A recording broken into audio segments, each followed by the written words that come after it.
I think that makes everybody happy that we're to item number R7.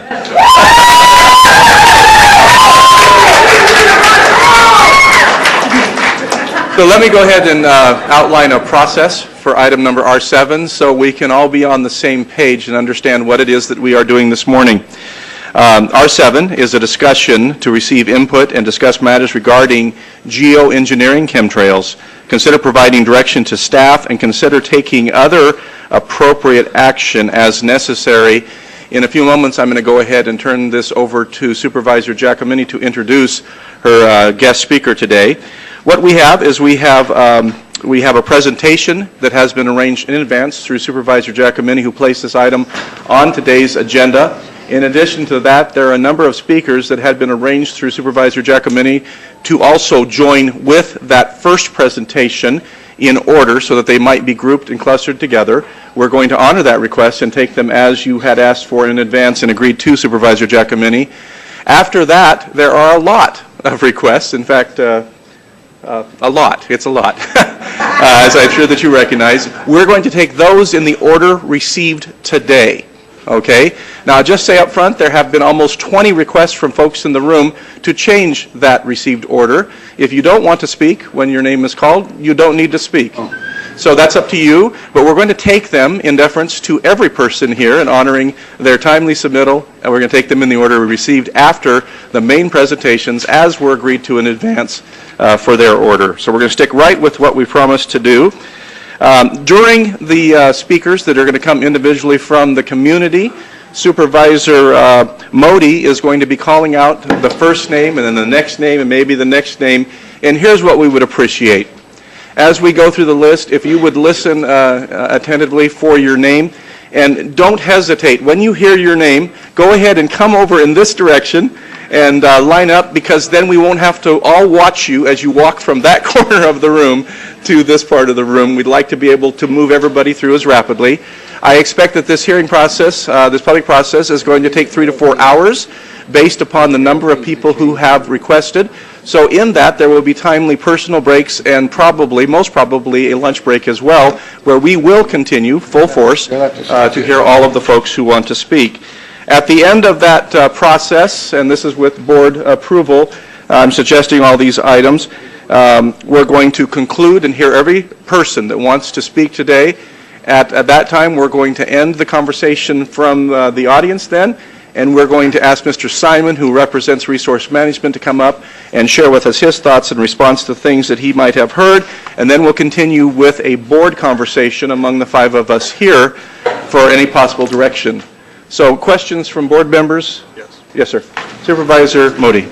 Yeah, I have one request, kind of the audience. I know that you're all here and you're very passionate and you want to support the people who are speaking, but we do have well over 50 speakers, which means that's probably a minimum of 3 hours.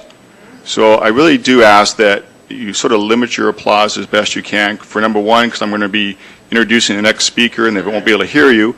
And number two, it just adds that much more time. And I'm pretty sure most of you don't want to be in this crowded room for 3 hours. We want to hear what you want to say, but I do appreciate the fact that you try to limit a little bit of your passion. Very good. Thank you, Supervisor Modi. With that, I'm going to go ahead and turn it over to Supervisor Giacomini to introduce our guest speaker for the day. Thank you, Supervisor Giacomini. Thank you, Chairman Baugh. Chairman Baugh, did you want to mention the action that the Air Pollution Control Board did several years ago? Thank you. Thank you. I appreciate that reminder. There have been several people that already came up today and asked when is the Shasta County Air Pollution Control Board going to hear this item. We asked for and received records on Tuesday, August 5th, 2008. There was a presentation before the Shasta County Air Pollution Control Board. Speaking at that agendized meeting was Russ Wade, David Casepear, Rodney Compton, Tom Slate, Deborah Whitman, Kimberly Percival, Rose Taylor, Randy Compton, Candace Guthrie, Linda Schreiber, Janice Powell, Dane Wigington, Francis Mangels, thank you. Those are the items or the names I have actually listed, made presentations that day. At the conclusion of that meeting, by motion of Supervisor Modi and seconded by Supervisor Baugh, all the information presented at that meeting was also forwarded to the California Air Resources Board, and to the United States Environmental Protection Agency. I simply present this as an update of public information. Supervisor Giacomini. Perfect. Thank you, Chairman Baugh. It's my pleasure to introduce Matthew Sutton, who will be giving our first presentation, and then he is the only one that gets additional time at the request of the group that came forward. Speak up. We can't hear you. Boy, that's not usually a problem with me. Sorry. Okay, introducing Matthew Sutton, and then everybody else will be limited to the 3-minute time period. So. We didn't hear some of the names in there, Pam. On the original list, we didn't hear all the names on the original list that were given. Hamid Rabi, and do we have the same list? You emailed it to me. I have it up in my That's what the speakers are office. referring to. They're all going to speak right now. It should be the correct? same. Okay. Okay. Let's let Supervisor Giacomini go ahead. She has a prearranged list. I saw the email copy as well, and we're going to go through that list, and then we're going to take those from the community after that. So do we have a clear understanding? Dane, did you Very good. happen to bring the list? Because I have it up on my desk. We have it here. I have it here. It's Okay, al- it's perfect. already- We're good. We're covered. Thank you.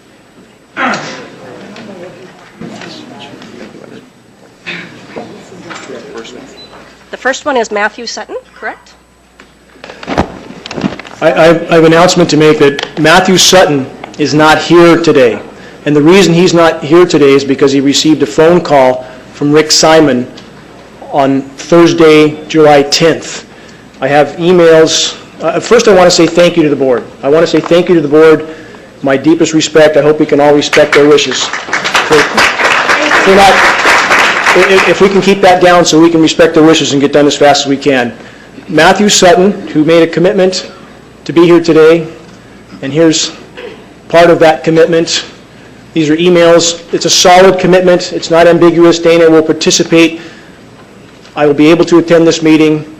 Solid commitments all the way through until a phone call last Thursday after an hour-and-a-half conversation, I was told, with Rick Simon from Shasta County.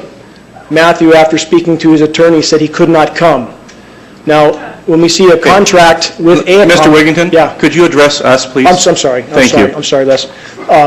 After, this was a surprise to me as well, and perhaps at some point that the context of that conversation can be known, but after this conversation, Matthew let me know that there were contracts between AACOM, which he is the CEO of this company, and Shasta County. So I don't know why that phone call was made and why he had to cancel after that phone call, but Matthew has assigned his time to me in that case. So I'm going to proceed with this, and maybe this issue of this phone call that caused Matthew to cancel can be addressed later. Okay, so before you start, though, I'm going to address Supervisor Giacomini. Supervisor Giacomini, since you arranged this, did you receive a call yourself, or were you included in this conversation? No, I was not included in this And conversation. your invitation stood for Mr. Sutton to address us today. It did. Now, if there's a legal issue that we don't know about, I guess we need to find out. I just want to make sure, Correct. that invitation was good and not rescinded by you. Correct. No. Thank you. No, Thank it you. was, again, the call was initiated by Rick Simon to Matthew Sutton.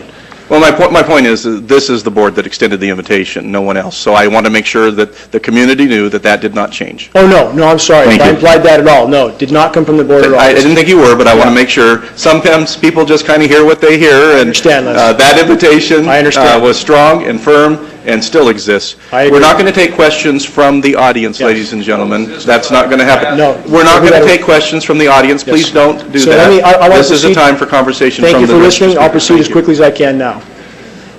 So we have the issue of climate engineering. The semantics are important. Too much media and other officials, not saying this board, they've been very courteous, but have not used the scientific terms, and this is not used for a reason, because the term chemtrails is not a scientific term, so we try to avoid those terms. But when you see CBS News, geoengineering to fight global warming is now mainstream topic conversation with all scientific organizations and with governmental officials, such as John Holdren, Obama's science advisor, who is actively advocating for the use of geoengineering. And again, these are aspects that media does not cover, because this would legitimize this issue. This would bring credibility to it. So we do have, again, science data it's too extensive to document here, but when we have current administration officials advocating for these programs and the immediate need to implement these programs, this subject should not be marginalized as it typically is by media. When we have, this is from MIT, this diagram is from MIT, where you clearly see an aircraft spraying particulates out the back. Now, again, this is mainstream scientific discussion. We have every major science institution talking about these issues right now, that these programs must be implemented. And so again, what we ask is that this issue be given attention. And our point here today, regardless of where the contamination is coming from over Shasta County and the rest of the globe, we ask that the science be looked at and that the legitimacy of this issue be acknowledged with the science terms, that this is brought to public attention and brought into a public dialogue. This is, again, only the tip of the iceberg for what's available for documentation. This is a 40-page congressional research document, Geoengineering Governance and Technology. There's a number of documents like this. We have, even going back to the 60s, for example, we have 80-page presidential documents outlining the scope and scale of these programs even back that far.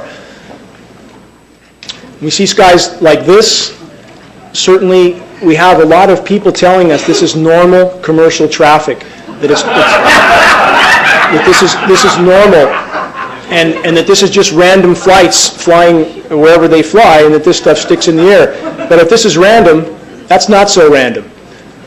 Do we think that commercial aircraft fly in grid patterns? Again, the data is absolutely there, but we have major agencies telling us that this isn't so. In fact, there's a NASA document that says chemtrails aren't real.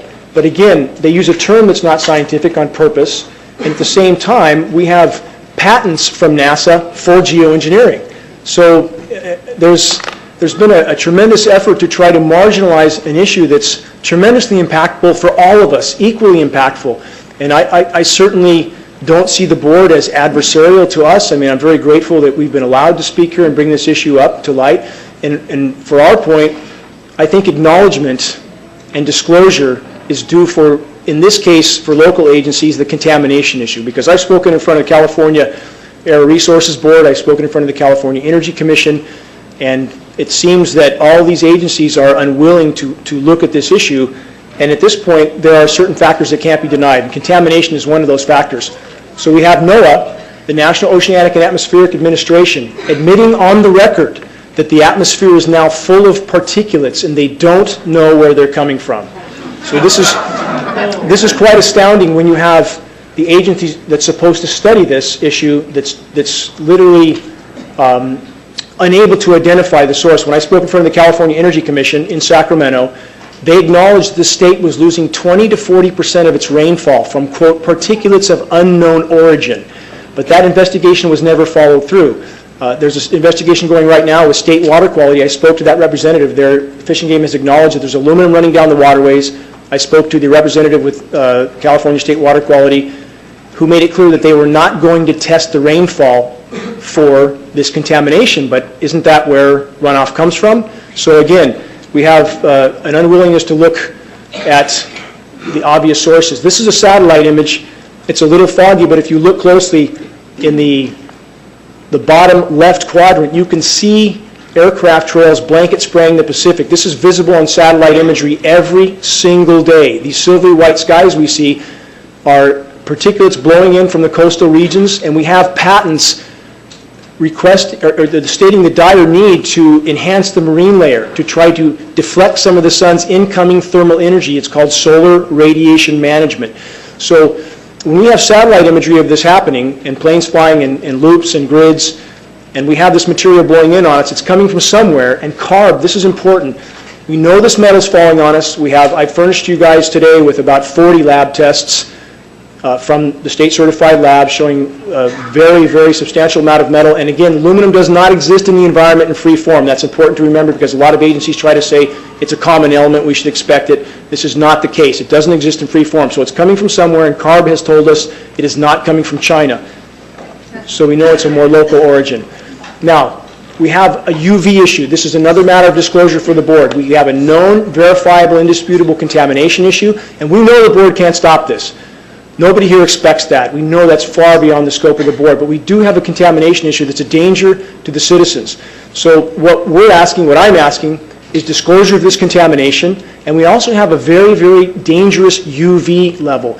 The bark is being burned off of trees in town. We're metering this UV with state-of-the-art meters. We're seeing UVB levels 1,200% higher than we're being told. And this is a government document, National Science Foundation, acknowledging that injecting sulfate particles, which is geoengineering, stratospheric aerosol geoengineering, will decimate the ozone layer, destroying from 1/4 to 3/4 of the ozone layer. So this is very significant, and this goes hand in hand with what we see.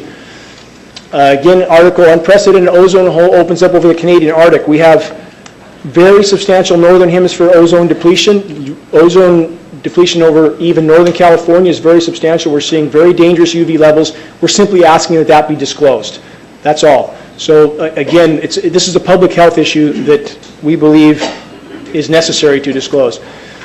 This is a headline from a week ago. Blazing world record strongest UV rays ever measured on Earth. Many of you are familiar with the UV reading. A rating of 10 or 11 is considered extreme. NASA has just recorded, in fact, this is 11 years old. I don't know why it took 11 years for them to disclose this. Readings of 43. 43 is absolutely lethal to be outside. I mean, it's very dangerous to be exposed to that. So, again, we have very high readings here. We're asking for that to be disclosed.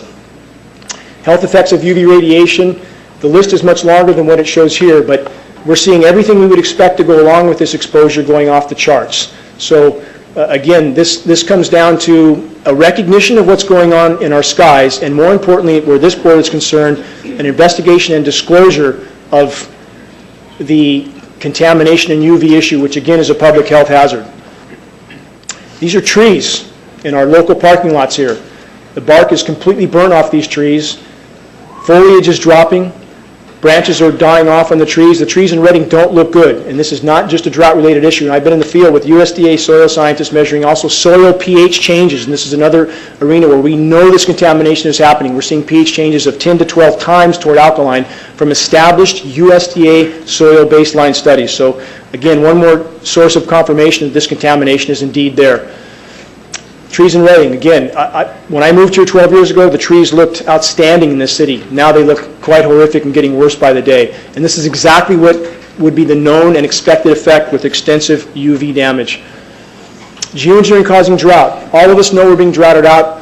For 10 years I've said, because the science says so, that the more they aerosolize, the less it will rain here, period. So again, we have yet one more confirmation of when they spray upstream in our storm track, it diminishes and disperses our rain.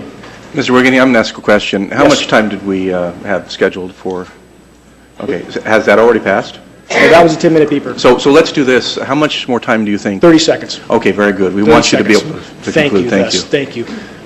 NOAA already deciding that we're not going to get rain from El Nino, which is astounding that they would know that so quickly.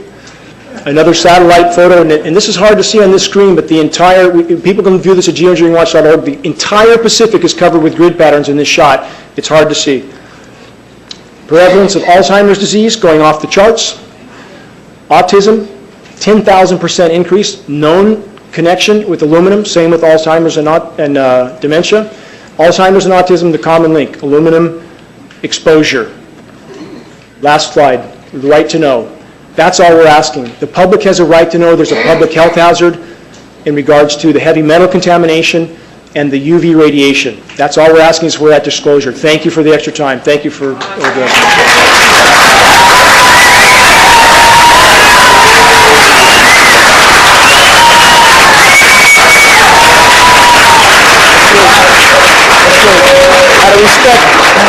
Out of respect to the supervisors, they're showing great courtesy that no other board has had the courage to do yet. So let's give them all the respect they deserve. Oh, Mr. Wigington.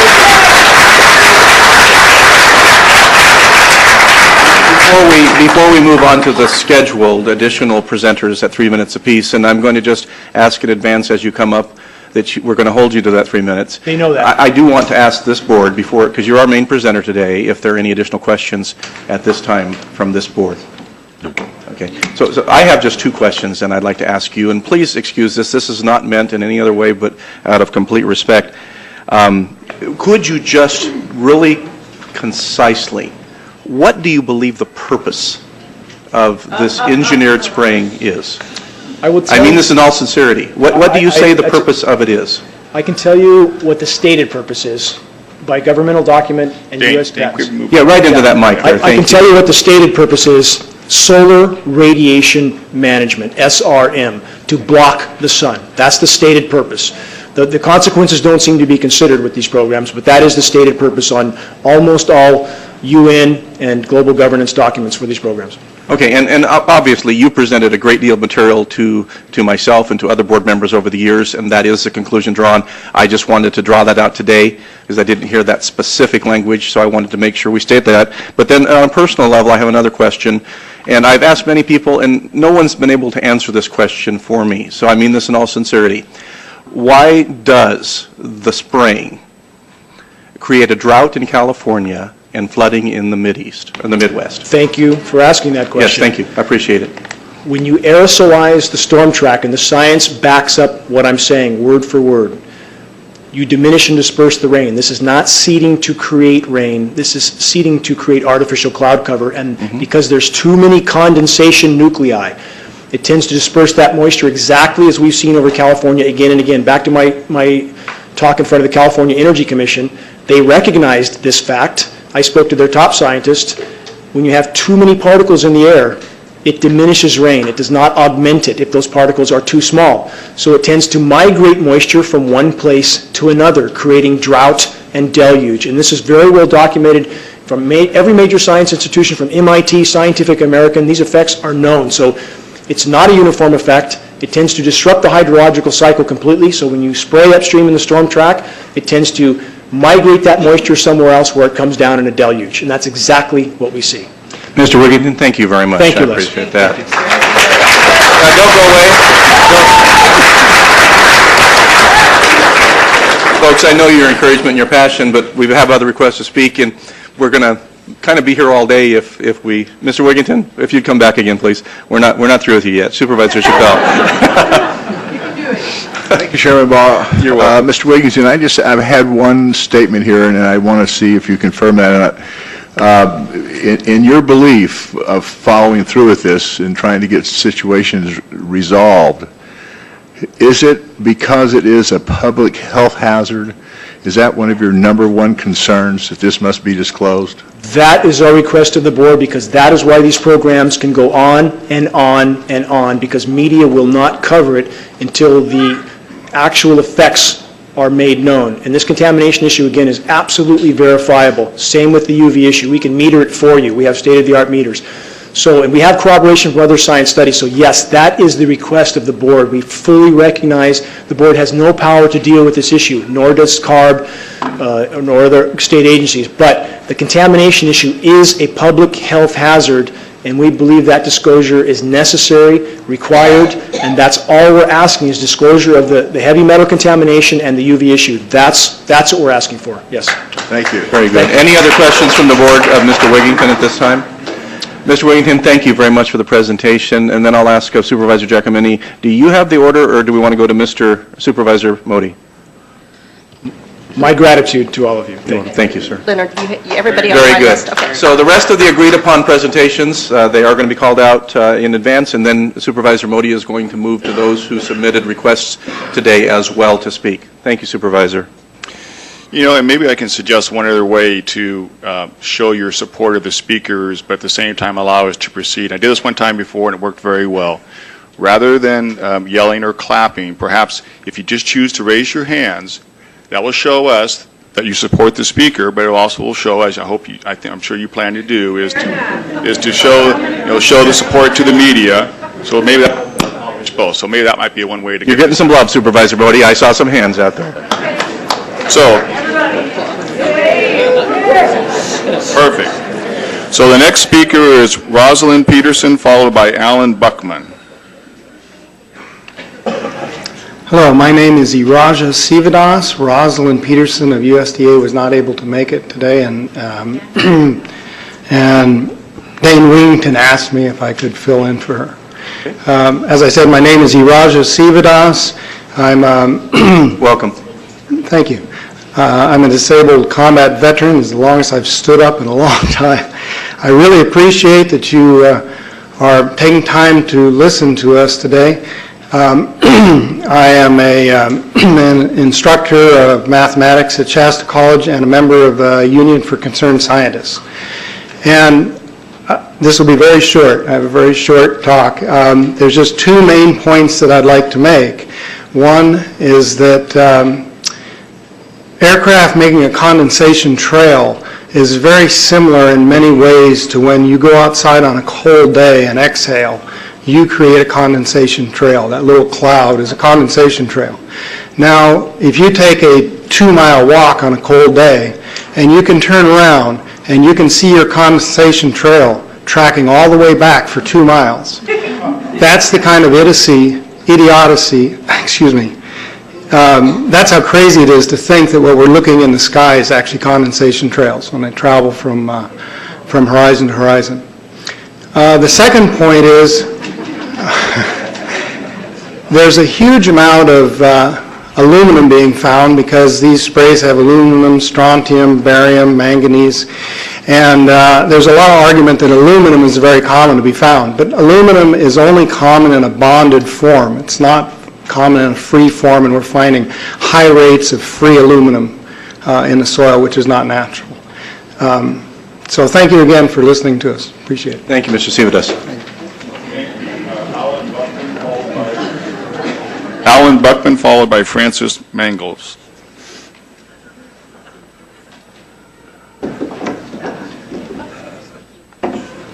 One quick comment was Rosalind was really sorry she couldn't make it today.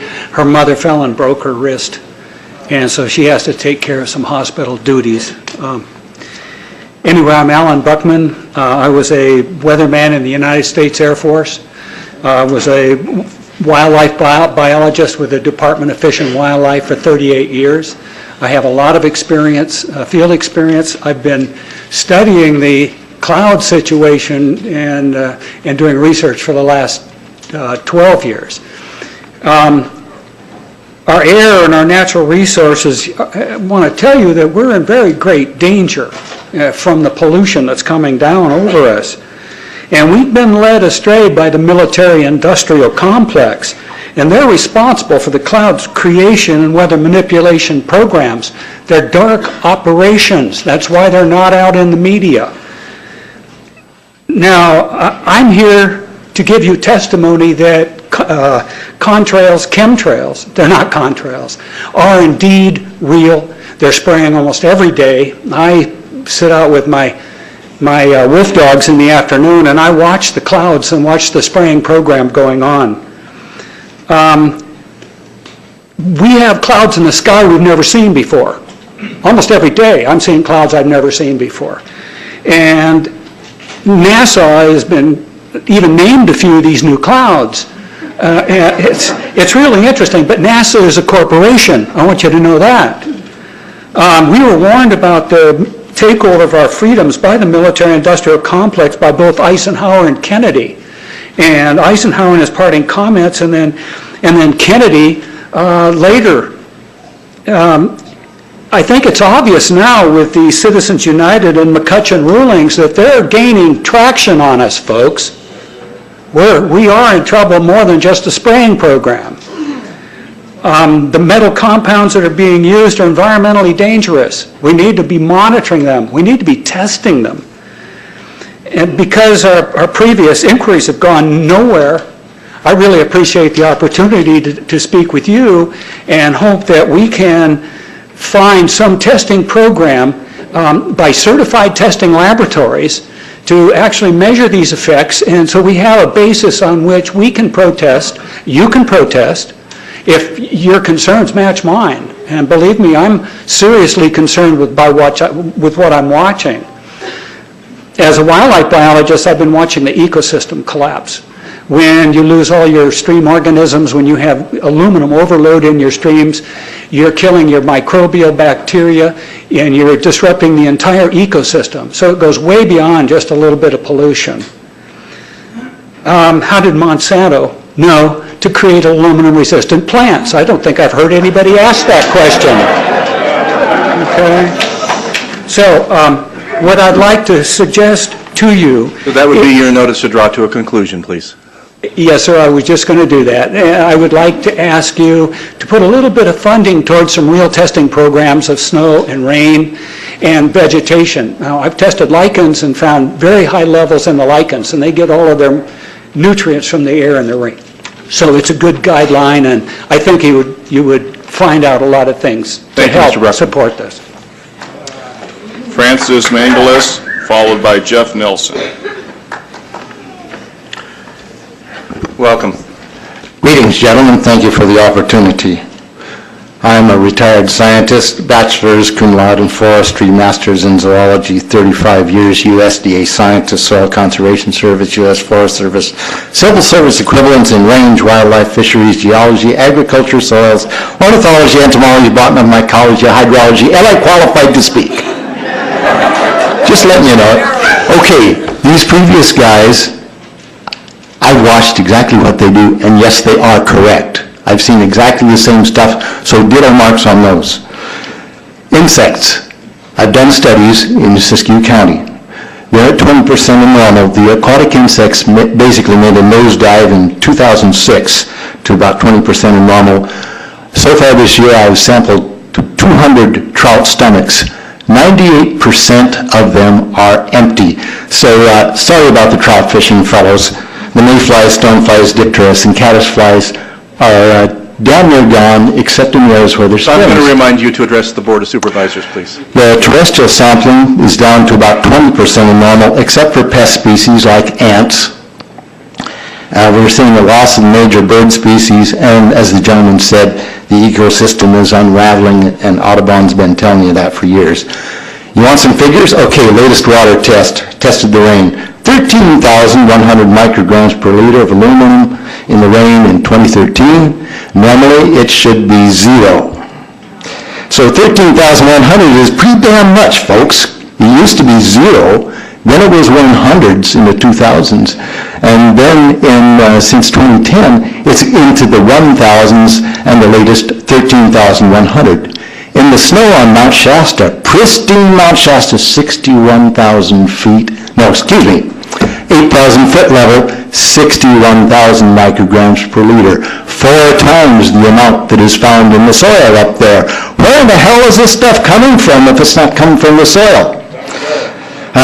Now, normal, again, it's, these tests are international in scope. We're seeing this all over the world, guys. Okay, pH of acid soils is 20 times more alkaline. The aluminum in the soil has doubled in the last 10 years. The rain normal was 5.6. It's 20 times more alkaline.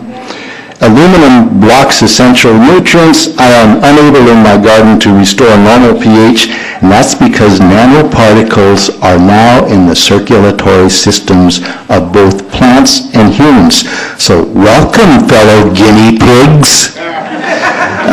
The collapse and decrease of agriculture is something I worry about even more than the previous info about autism and Alzheimer's. Just about there, okay? See my paper, Geoengineering What We Know. The latest update is 7/11/14. It's available, and nobody has been able to correct it or debunk it for 5 years. Thank you, Mr. Mangalis. Jeff Nelson, followed by Russ Lazuka. Good morning. As you can see, I was a airline pilot, and 9 years as an instructor. Last 7 as a lead instructor at the largest flight academy in the world. Part of that job was teaching all these pilots about engines and weather. The pink here is leftover from the 4th of July. It was supposed to be red, gray, and blue. And the red did not go away, it turned pink. Anyway, make it short, sweet, and simple. Jet engine is very simple. It sucks, it compresses, it bangs, and it blows. And so what happens is these turbines suck the air in, increasing the amount of density of the air. It goes into a combustion chamber where it's heated and expands again, comes out as thrust at a very high temperature, similar to when you blow up a balloon, you let the balloon go and it goes straight, flying off. Now, when that hot air exits the tailpipe, this occurs, the contrails, not the chemical, the contrails occur because of cold air, minus 30. It takes a high altitude, around 30,000 feet plus, and that air turns to, there's carbon dioxide and water vapor in that exhaust. That turns to ice crystals, and that's what you see, the white stream behind it. Those white crystals of ice warm up, dissolve, and the smoke goes away. And it never lasts more than a minute. Usually it's in seconds, depending on outside air conditions. What we're seeing now, and I first could not believe it, and I started looking at the skies, and these are not normal. They're not natural. There's something going on. I don't know who it is or why they're doing it. All I can testify is it's not natural and it's not normal. It's got to be some outside influence doing that. Thank you. Thank you, Mr. Nelson. Russ Lazuka, followed by Hamid Razbis. Thank you, Mr. Chairman and board members. Rabi is the last name. Hamid, first name. I'm sorry. Yeah, that's fine. Right, I heard something Yes, similar to my name. That was close enough. I'm a neurologist practicing in Reading for 17 years. And in the past 5 years, I have seen the number of patients with Alzheimer's disease, Parkinson's, and other neurodegenerative diseases tremendously increase, almost quadruple. What is the reason for that? I don't have enough knowledge and data to draw a conclusion. And basically, even no one center, even university-based center, can come to a firm conclusion for the reason for that. But the explanation that they provide to us that the reason for increased number of these patients is because of increase in the population of aging people. Means that people are getting older and stay alive because of progress of medicine, and that causes the dementia to surface up. Does not seem very convincing. Almost is like saying that dementia is like this and an act of God. On the other hand, we do know that we have a trend. We have a trend of thought for a long time that we make a mistake and we jump into a very simple, the most simple or straightforward, fixed it at any price solution. And it seems like this is the scenario is playing at the present time.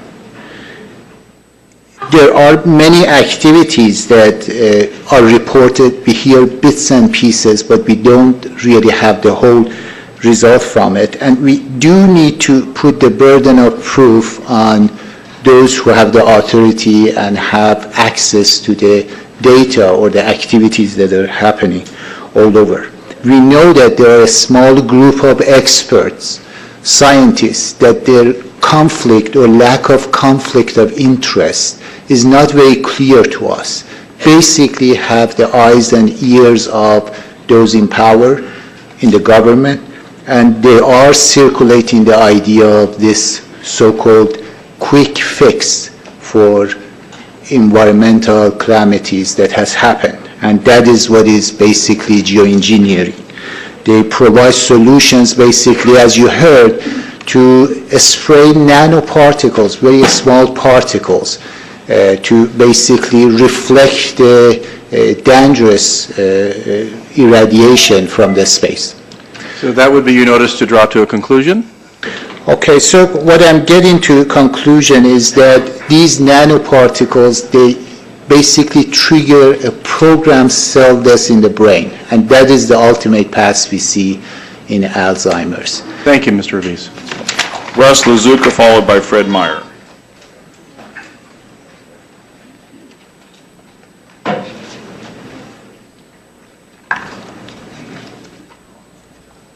Thank you, Board, for hearing me today. My name is Russ Lazuka, Shasta County resident, 20 years, U.S. Air Force veteran, 17 years of aviation experience, and 15 years as a commercial pilot. to include Delta Airlines. That being stated, I have witnessed various weather phenomena. Additional education pertinent to this issue: I'm a certified arborist, was contracted to PG&E, and later as a supervisor with Aspen Tree Service. My primary job was to advise clients of hazard tree situations, meaning dying trees and removal of same.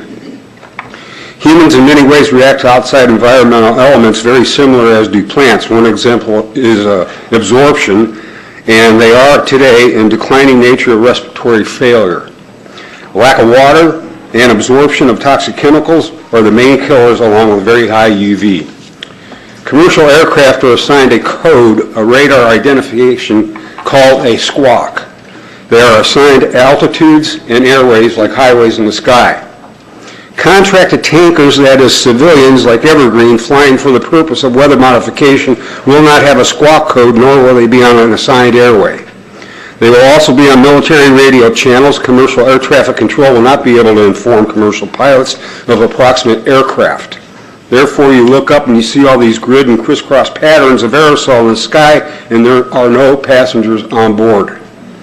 Those trails, if they are true condensation trails, will completely dissipate within 15 seconds. A statement issued by the United States Air Force that contrails become visible roughly about a wingspan behind an aircraft. A Boeing 757 has a wingspan of about 125 feet. That means behind the engines of that aircraft you will see a chemtrail of 125 feet that will quickly dissipate. Evergreen Aviation emits the weather modification spraying. I got a patent number here. They call them chem bombs. Got a beautiful picture that you can go online and find. Tons of aerosol can be released in a line up to 250 miles or in huge clusters.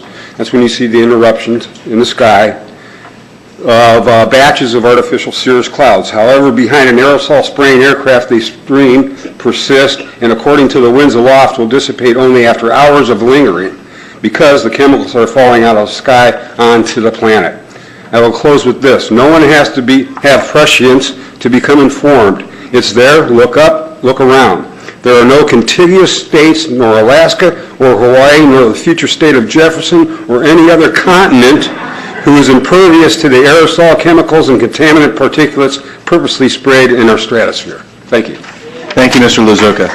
Fred Meyer, followed by Mark McCandish. Hi, I'm not Fred Myers, but I'm stepping in for him. I'm Dr. Frank Lavolsi. I've been in the community since 1980. It's good to see you, Dr. Lavolsi. Good to see you, too. Thank you for holding this meeting. I became interested in chemtrails about 8 years ago when I was in Hawaii, and the Hawaiians are really being very vocal about it. Every place I've gone in the world now, and most recently Quebec and Prince Edward Island, Nova Scotia, Maine, and Massachusetts, they're all over the place. I'm also a pilot, and I've flown into Travis Air Force Base on several occasions. There's a whole area designated to replenishing these planes that fly and drop this chemical on us. It's totally guarded. The people that are loading these planes with the chemicals are dressed in complete hazmat outfits. So if this is not harmful, why are they in a complete hazmat outfit? For those of you who don't know what a hazmat outfit, it looks like a spacesuit. So they're wearing this and we're not. As a doctor, I can tell you there's been about a 25% increase in lung problems in this area and in most areas that they're spraying. Secondly, I concur about the increase in number of Alzheimer's. They have since been able to take the aluminum and micronize it, which means it'll stay up longer. But it also means, and I don't know if any of you have noticed a metallic taste in your mouth when they're spraying. But you inhale that, it goes up through your cribriform plate and through your sinuses and into the brain. If you remember 8 to 10 years ago, there was this big move to get rid of aluminum from underarm deodorant because it would cause Alzheimer's. Look what they're doing to us now. Any agency I've called have been stonewalled. Oh, this is being put on by the UN. Now, since when does the UN have airspace activity over the United States of America, or also over any other country, for that matter. And if that's the case, who's paying for it? And I bet you the taxpayer is paying for it. So all I can say is it's about time we get up in arms about this, because it is affecting our health. I look around and I see people are starting to look up and see this. Many times I've spoken about chemtrails, and I get this blank look on my face. What are you talking about? I'm saying, look up. As a pilot, but before I fly, I look up. And so, boy, they're really out there working. I really thank you for this opportunity to speak, but it's high time that we as citizens of this great country take action. Thank you, Dr. Labosi. Mark McCandish, followed by Arundel Spindaleas. Thank you very much for this opportunity. I came here mostly as a person who's worked in the military-industrial complex, worked on F-106s in the Air Force, had a secret clearance, worked as a consultant to a variety of the top aerospace companies as a conceptual artist and a designer. I've had a secret clearance for a number of years, and I've worked on systems that are still classified today, 20 years later. I want to give you a little bit of history on the background behind nanoparticles, has been described before. A nanometer is 1/1000th of a meter. It's very small. In fact, if you have particles, say, that are 40 or 50 nanometers across, you can take and line 50 of them up next to a single red blood cell. These things are extremely tiny. They're pervasive. The manufacturing processes, there's probably 5 or 6 different ones that I know of. There's probably others. But the explosion of nanotechnology has grown since the late 1980s, early 1990s, and is now growing exponentially.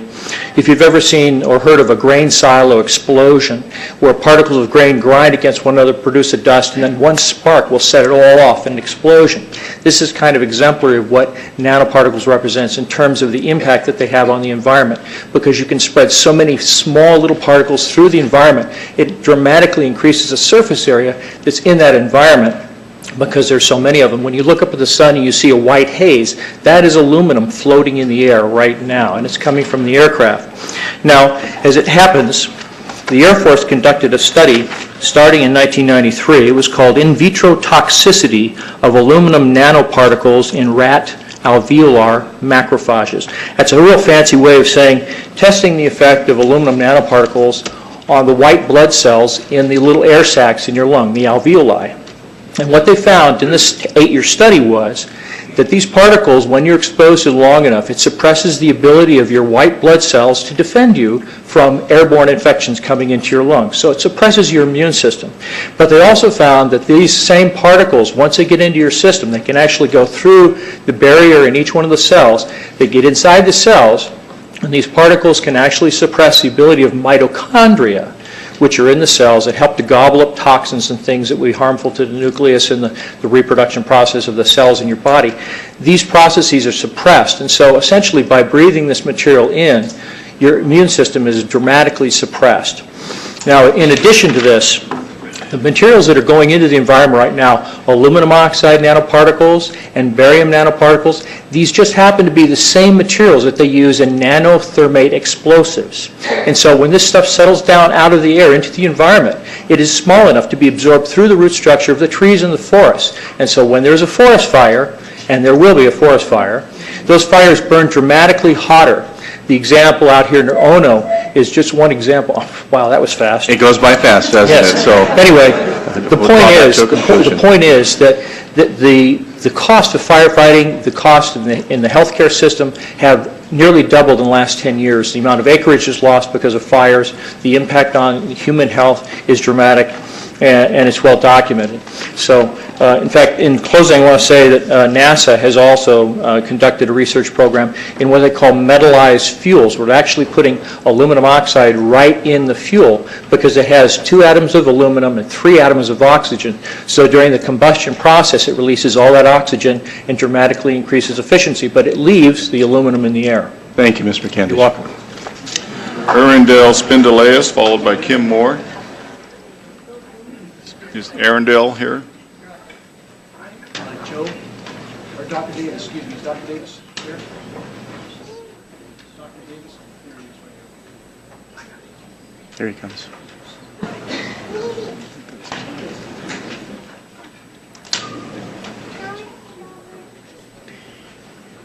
Good morning. I guess I'm a substitute. I'm Dr. Steve Davis. I'm a practicing chiropractor, naturopath here in the community. Been here for almost 30 years. And the unfortunate thing is that I started out in this healthcare practice. I actually got my undergraduate work over at Humboldt State. In Humboldt State, we had a bunch of hippies that hugged trees, and then what we're doing was worried about the environment. We created this thing called the Environmental Protection Agency, and then from that, we're looking at the air, food, and water.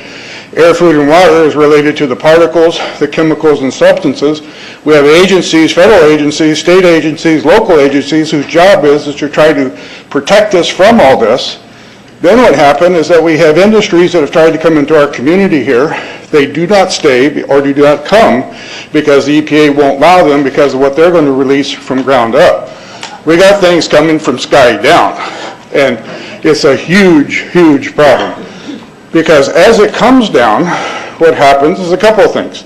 Is that it actually is in our air, we breathe it. And as we breathe it, it's actually going to go up through our nostrils, into our brain, easiest access to our brain frontal lobe. The contaminants that have been identified, which already been mentioned, are aluminum. Aluminum is the number one free radical generator to the brain to cause early apoptosis, which is early death of brain, and it begins to set off the scar tissue, which we call the amygdalin, which is part of the chemical matrix related to Alzheimer's. That's problem number one, because when we look at the Alzheimer issue, we say those are the old. The real problem is, and the real scare I have, is as I am a father of 2, I'm a grandfather of 3, my youngest one will be getting married next August, or this August. Hopefully she will be able to spawn and have some children of her own, and then we'll have more. So the whole process is that in what we have going on is our children, when they're playing outside, your emblem says, come to the North State, enjoy us, enjoy the mountains, the streams, the fish, etc. Come to us and bring your resources and your money, and children go outside and play. In the last 5 years, I do alternative medicine, which means we're looking for those things. I was part of the early group that was looking for aluminum in ADD and ADHD. And all of those children that started to develop those phenomena had high levels of aluminum. When we figured out protocols to detox them out, to free the body of those particular contaminants, what happened is that their brains came back. When we do this to the age, it doesn't come back as quick, but it will come back. But I'm seeing Alzheimer's in 56 years old. Back in the 70s, Alzheimer's when you were 80. So the drama is our children. ADD started in the 70s. Autism was not on the radar. There was no documents, there was no information. It was 1 in 100,000 children. Today, what we have is 1 in 48 boys. Boys play outside all day. As a kid, when I was a little boy, I was outside all day long. And the unfortunate thing is that moms now, when I do my testing... Draw to conclusion sound, thank you. Okay, when I do my testing, and we do hair analysis and other mineral analysis, we see these things. The thing that's most disturbing to me is aluminum, cadmium, barium. Barium substitutes for calcium. Calcium makes strong bones. Cadmium is a known carcinogen. It's actually in Prop 65 in the list, a known carcinogen. So what we have is this. We have environmental contaminants. We have been aware of this since the 60s. Now we've got seen an onslaught. We need to have some kind of way to warn moms to keep their kids from going outside. Thank you, Doctor. One question for you. Are you also a neurologist as well? No, I'm not. Sorry. Okay, just wanted to clarify. Thank you. Thank you. Okay, that completes the 10 scheduled speakers, and now we'll go with the ones who signed up to speak, starting with Kim Moore, followed by Lorena O'Malley. Well, I thank you guys also for having this presentation. You know, we've been working on it for months. Oh, I'm Kimberly Moore, Cherokee Native American. Again, I want to thank you for having this presentation. We have been on our hands and knees begging for your help and cooperation. I hope that now that we've brought in the experts and let them share their evidence and testimony, that you will be willing to come to the table and work with us to help us get to legislators and to help us file the federal complaints. That being said, I'm going to go ahead. California should have jurisdiction over the weather, not the federal government, not the military. Because of these programs and experiments conducted by the federal government, the military, this has contributed to the drought we see now in California, as the satellite images show. Also, whenever there is a chance of raining, we have observed among many other people across the state that they create the chemtrails towards the clouds when there is a chance of rain and spray so heavily which dry out the clouds every time and it cannot rain.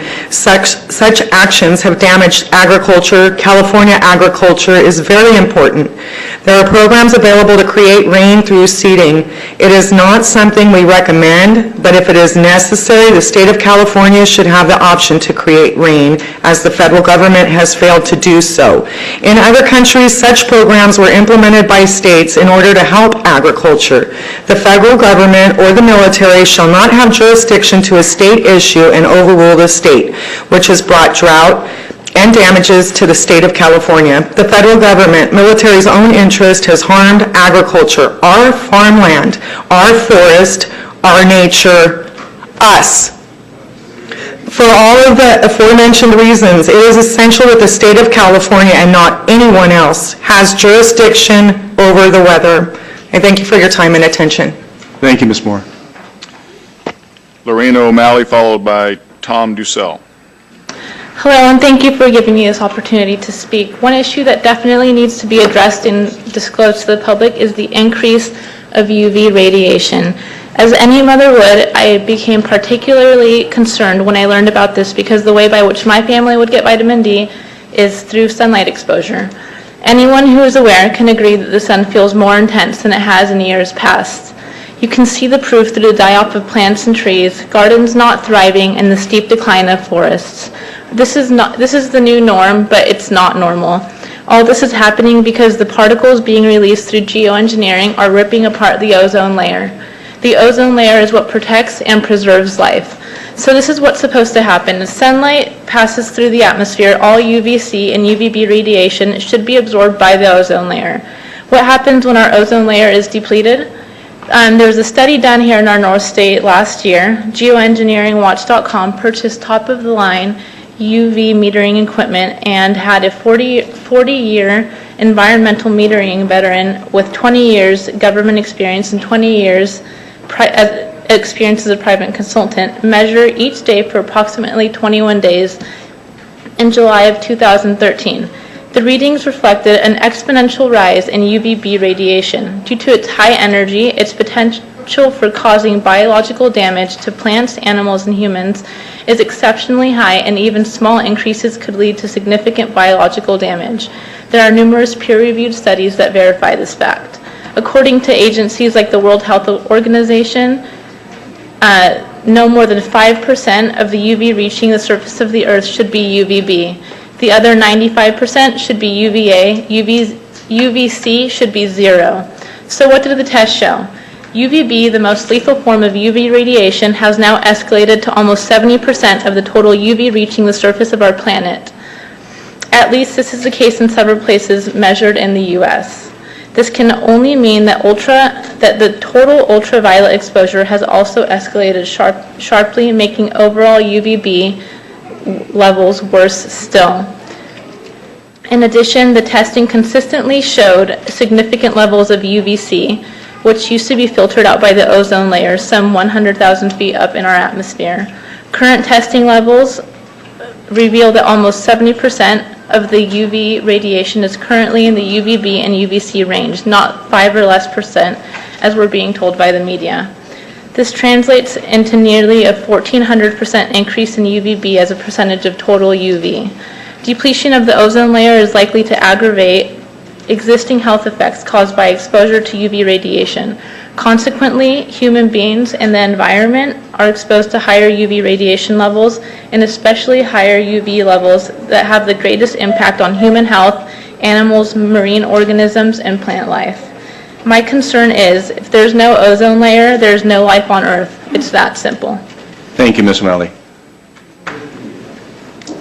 Tom Dussel, followed by Rose Taylor. Hi, my name's Tom Dussel. I'm a veteran of the 70s hippie movement. I just want to say, and I want to say this very loudly, it's about time.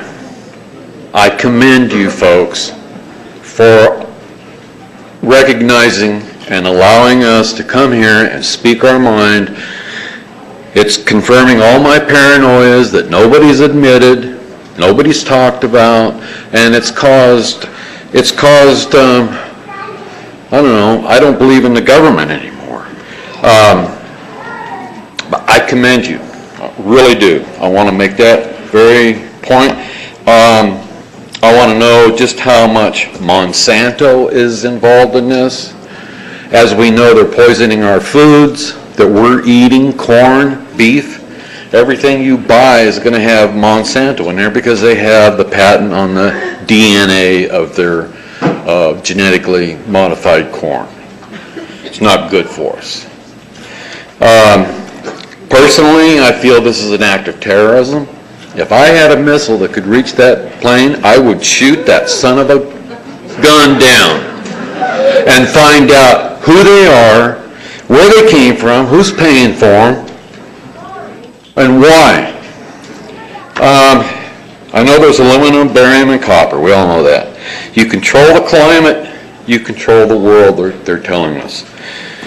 FEMA concentration camps, I feel like those are being set up for us because they're going to poison us, poison our water, poison our food. Pretty soon they're going to come around with the SWAT teams and they're going to take us away and put us in these FEMA camps. These FEMA camps are designed not to keep people out, but to keep people in.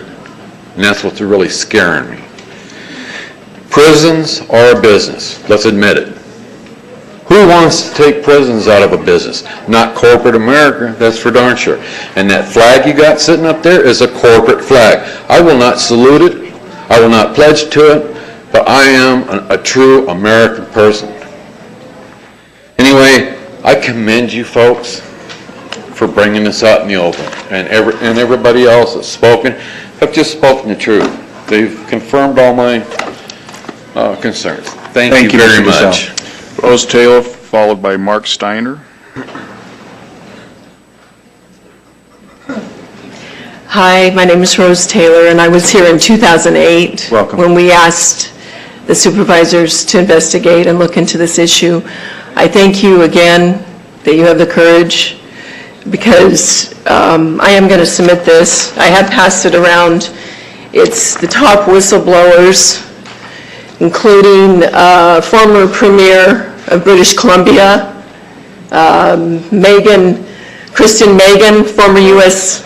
officer who saw the aluminum barium coming in with the contractors' names blackened out. She said, her superior officer said, her job was basically is to sign off on the chemicals coming into the base. And she said, I couldn't connect the chemicals to the projects.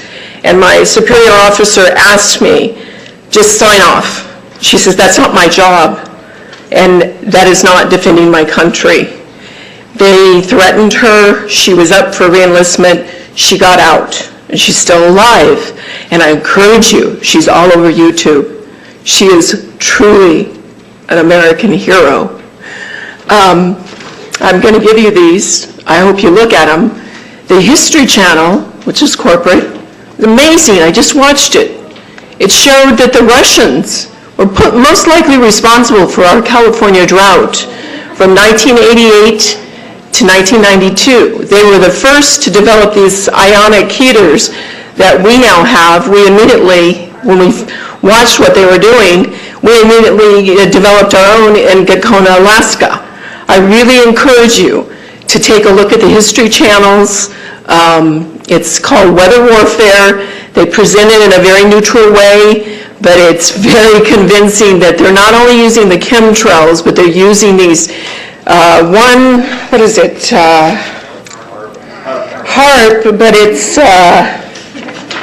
1.7 gigawatts, billions of watts against us. Now, I don't have a lot of time here, so I'm just going to say we're all going to meet our makers. You're going to be meeting your own maker. You're going to be asking yourself, what did I do? What did I do to make this place a better place? What did I do for the 7 generations ahead? I'm going to read by this young poet who said, it's 3:23 in the morning, and I'm awake because my great-great-grandchildren won't let me sleep. My great-great grandchildren ask me in my dreams, what did you do while the planet was plundered? What did you do while the earth was unraveling? What did you do once you knew? And I ask you to show the courage that these people have all around the world, including a woman from Spain is here to speak. She flew in just to speak to you. Thank you. Thank you, Ms. Taylor. Mark Steiner, followed by Joe Marmon. I'd like to thank the board for hearing us today. My name is Mark Steiner. Welcome. Thank you.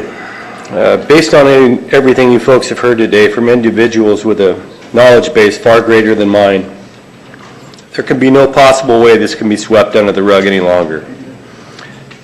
As elected officials representing the people, you have a moral and ethical obligation to investigate, then inform the people of Shasta County in a timely manner. If you choose to do nothing at some point, the people will hold each and every one of you responsible and accountable. Throughout the course of your investigation, you will certainly encounter resistance from state or federal levels, at which point you will have to ask yourselves why. If there is nothing to hide, why the resistance? A myriad of things can occur, from threats of cutting state or federal funding to personal threats. How you choose to deal with these threats could possibly make a difference for all of our futures. You're being given an opportunity today to do the right thing for yourselves, the residents of Shasta County, our country, and our world. I implore you to make the right choice and see this issue through, exhausting all resources until this mayhem ceases. We as people of Shasta County are reaching out to you for assistance, knowing you can't necessarily stop the problem, but make some impact and bring public awareness to this crisis at hand that is currently affecting all of us. Please continue to educate yourselves, and remember the clock is ticking and time is not on our sides. Thank you. Thank you, Mr. Steiner. Joe Marmon, followed by Laura Rhodes. Thank you, Board of Supervisors. I'm Joe Marmon from Sacramento, an attorney. And back in May 6th of 2011, I called your Shasta County Air Pollution Control Officers, Russ Moll and Ross Bell, asked them how come Shasta County is getting sprayed like crazy with this geoengineering chemtrails. And they said, we don't know anything about it. I said, why don't you look into it? There was no answer. I wrote to them and I explained in a 2-page letter what was going on with this geoengineering spraying, and I got no answer from them. In that letter, I discussed the contaminants in air, water, and the snow that are at outrageous levels that should never be happening. It was an illegal contamination. I offered to meet with them. I suggested that I would volunteer to sue Shasta County residents, to sue Shasta County for failing to act to protect the citizens and failure to enforce air quality laws. I still got no answer. July 12, 2012, I wrote to the federal government, Leon Panetta, Secretary of Defense, James Miller, Undersecretary of Defense for the Army Policy, and General Norton Schwartz, Air Force Chief of Staff, because Air Force wrote a book, and on the first page of the book, they said, we're going to control the weather by the year 2025. I asked them, what are they doing spraying these chemicals on the public? I said, there's violation of United States Code 50 USC 1520, which prohibits the American government from experimenting on the U.S. citizens with chemical agents. I said, that law also requires who's ever experimenting, when the federal government does it, that they have to report to Congress within 30 days. They wrote back, they said they don't know what I'm talking about. We have enough evidence that there's a spraying going all over the place. They still denied any knowledge of geochemical engineering weather warfare. They also denied having any information with my Freedom of Information requests. I personally tested water and aluminum, and I found aluminum had 47 times the normal expected amounts. Strontium had 10 to 20 times the amounts. Barium was 20 times. This is what the stuff looks like here. collected, it looks, most people just think it's a cobweb, but I tested it, it has outrageous amounts of barium, strontium, and aluminum, but they destroy the sample, so I'm not letting this get away from me. I'm just requesting that the Board of Supervisors be strong and courageous like the Board of Supervisors in Suffolk County, New York. They outlawed geochemical engineering. Hawaii passed an ordinance against prohibiting geochemical engineering. I urge you to bar geoengineering in Shasta County and pass an ordinance, at least ask some damn questions. What the hell is all this aluminum doing here? Why are the trees dying, fishes dying? Why is there Alzheimer and aluminum spiking? And why are these fibers on the ground here in Shasta County? Thank you. Thank you, Mr. Mormon. Laura Rhodes, followed by Deborah Whitman.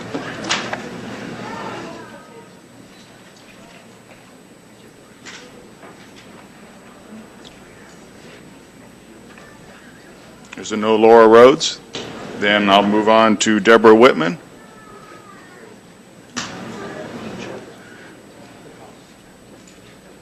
Okay, and after Deborah is Josephina Frail Martin.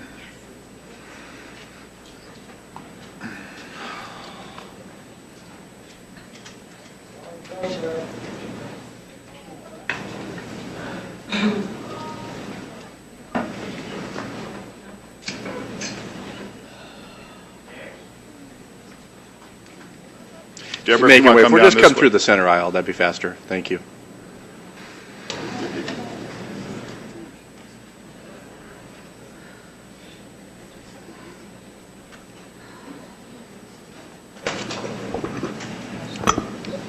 Hello, my name is Deborah Whitman. I'm president of Environmental Voices.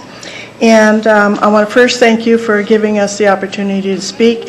And most importantly, I want to thank you for being here. So Welcome. I'd like to talk about health issues primarily. I'm a victim of geoengineering, and that's why I started my nonprofit organization to educate people about this. And we were here, as you mentioned, in 2008, August 8, 2008, to bring this to your attention. And I'm wondering, what tests have been done on water? What tests have been done on air? Have any of you taken samples of your children or grandchildren to see how many chemicals that are in their body?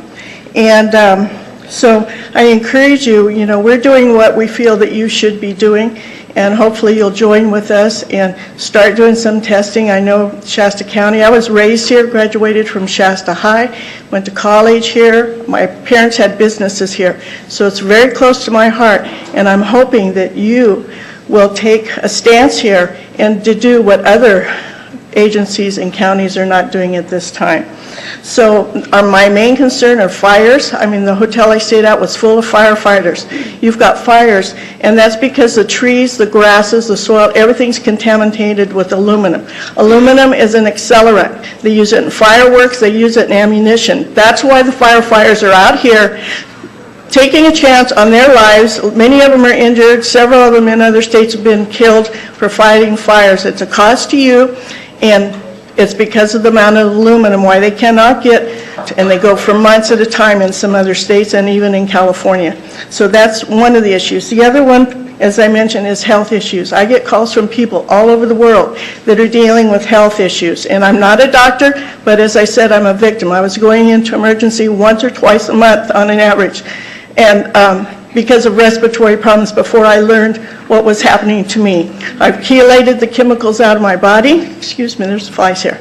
And I built up my immune system, and that's why I'm here today. And I encourage you to please do what you can. I'm not going to give you a lot of facts other than we've tested, my nonprofit, we've tested trees. The bark is coming back with high amounts of aluminum, barium, strontium, titanium. Those chemicals shouldn't be in tree bark except for maybe aluminum, in light amounts. But so where's this coming from? Strontium is a radioactive material. We've done, as Dane has, people go to geoengineeringwatch.org. He's got test results of rainwater. Again, as Francis mentioned, there should not be any aluminum or chemicals in rainwater and the snowpack. So there's so much evidence out there. I encourage you to have your staff investigate this, warn the public about the health ramifications, encourage them to get tested for metals and all that. So again, I just want to mention, and I'm going to close, aluminum, side effects, Alzheimer's disease, short-term memory loss, vomiting, inability to absorb nutrients, digestive disorders, itchy rash, and symptoms of poisoning, barium, high blood pressure, heart rhythm changes, stomach irritation, muscle weakness, change in nerve reflexes. Thank you. Thank you. Please research this, get tested, and start taking care of your health. Thank you very much. Thank you, Ms. Whitman. The next speaker is Josephina Frail Martin, followed, well, I have Jeff Nelson, but Jeff spoke earlier, and I also have Alan Buckman, who spoke, was one of our original 10 speakers. So after Josephina, then it's Maria King. Yes, good morning to everybody. Thank you for letting me speak in this event. I'm the lady coming from Spain, but I represent an international platform confronting issues of geoengineering. This is called Skyguards, and it's conformed of civil society associations from over 20 different European countries. Louder, please. First of all, I bring you, this board and the organizers and the people present, our support from European civil society. Geoengineering is a global problem, and we, the people of the world, we must unite to stop this insanity. Since 1999, NATO countries have seen their skies systematically spread in the frame of climate control programs. Without people's knowledge, without people's consent, and in disregarding the legal principle of precaution. We took the claims and concerns of European citizens to the European Parliament in a 2-day event last year. We let them know that civil society is not going to accept denial or silence for an answer. And we also told them that they should. We made a petition for them to start an independent investigation of the facts exposed and in base of the proofs supported, in order to ban these climate control programs, but also in order to demand accountability to those responsible of it. And also we want democratic and parliamentary control of these military research programs. The petition has been accepted. We have now to be vigilant to ensure that this is done properly. The success of this investigation by the European Parliament will have a positive impact for us all. We hope that this chamber will also take the positive action that will go in the same direction to find out the truth.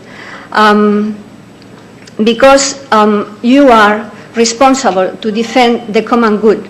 And what is more important for us citizens, a common good as our health and our security. So I just want to end up expressing our gratitude to this fireman fighting out there, to you for listening to us, and to all of you for coming to this event. Thank you. Muchas gracias, señorita Martin. Our next speaker, I said Maria, but it's actually Marla King, followed by Sue Eisinger.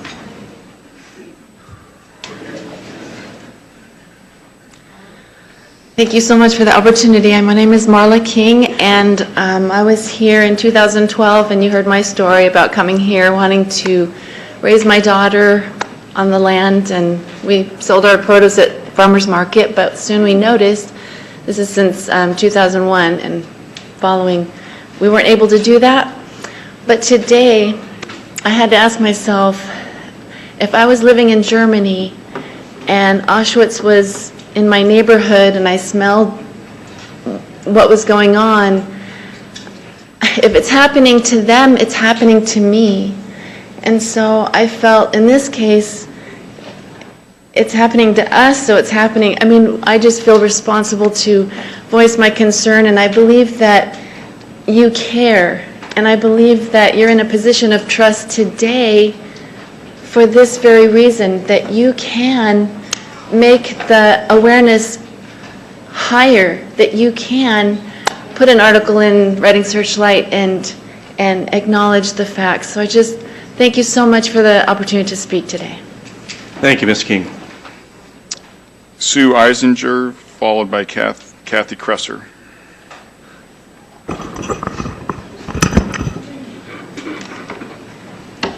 Mike, I haven't talked. I know.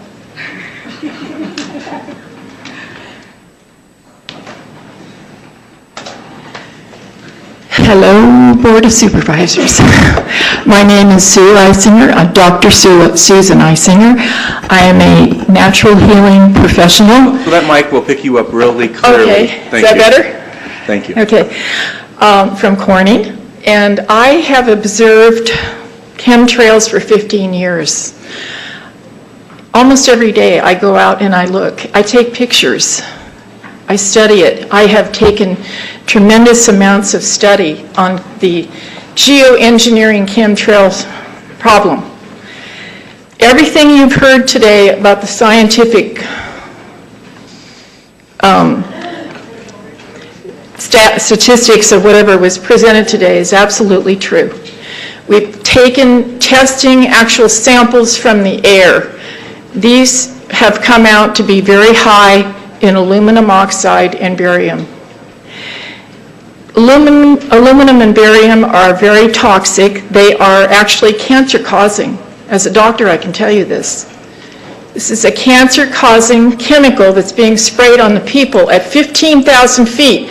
Regular jet trails are up there at 30,000. These are lower down planes and they're unmarked. Now, what does that tell you? We're being sprayed. Okay? I hate to have to say this, but we're kind of powerless. We're on the local level. This is being done on some other level. I don't even know if it's our country. It could be something beyond our country, a global thing. We don't know yet. But what can we do? You people, you 5 individuals here represent the people of this county, Shasta County. You've been duly elected. You are here to take care of us, to look out for our welfare and the welfare of yourselves and your families, your health. This is such a vital issue. The air we breathe. What is more important? That's why I want you, 5 honorable people, as our representatives here, I want you to write up an ordinance. I would like you to have discussion about it within yourselves, and I would like you to pass this ordinance, the first county in California to ban aerosol geoengineered chemtrails. And I'm begging you to have the courage to do this, because your children, if you have any, and your grandchildren and the ones coming later, My great-grandchildren are going to thank you from the bottom of their hearts, and I thank you. Thank you, Ms. Eisinger. Kathy Kresser, followed by Sally Raposa.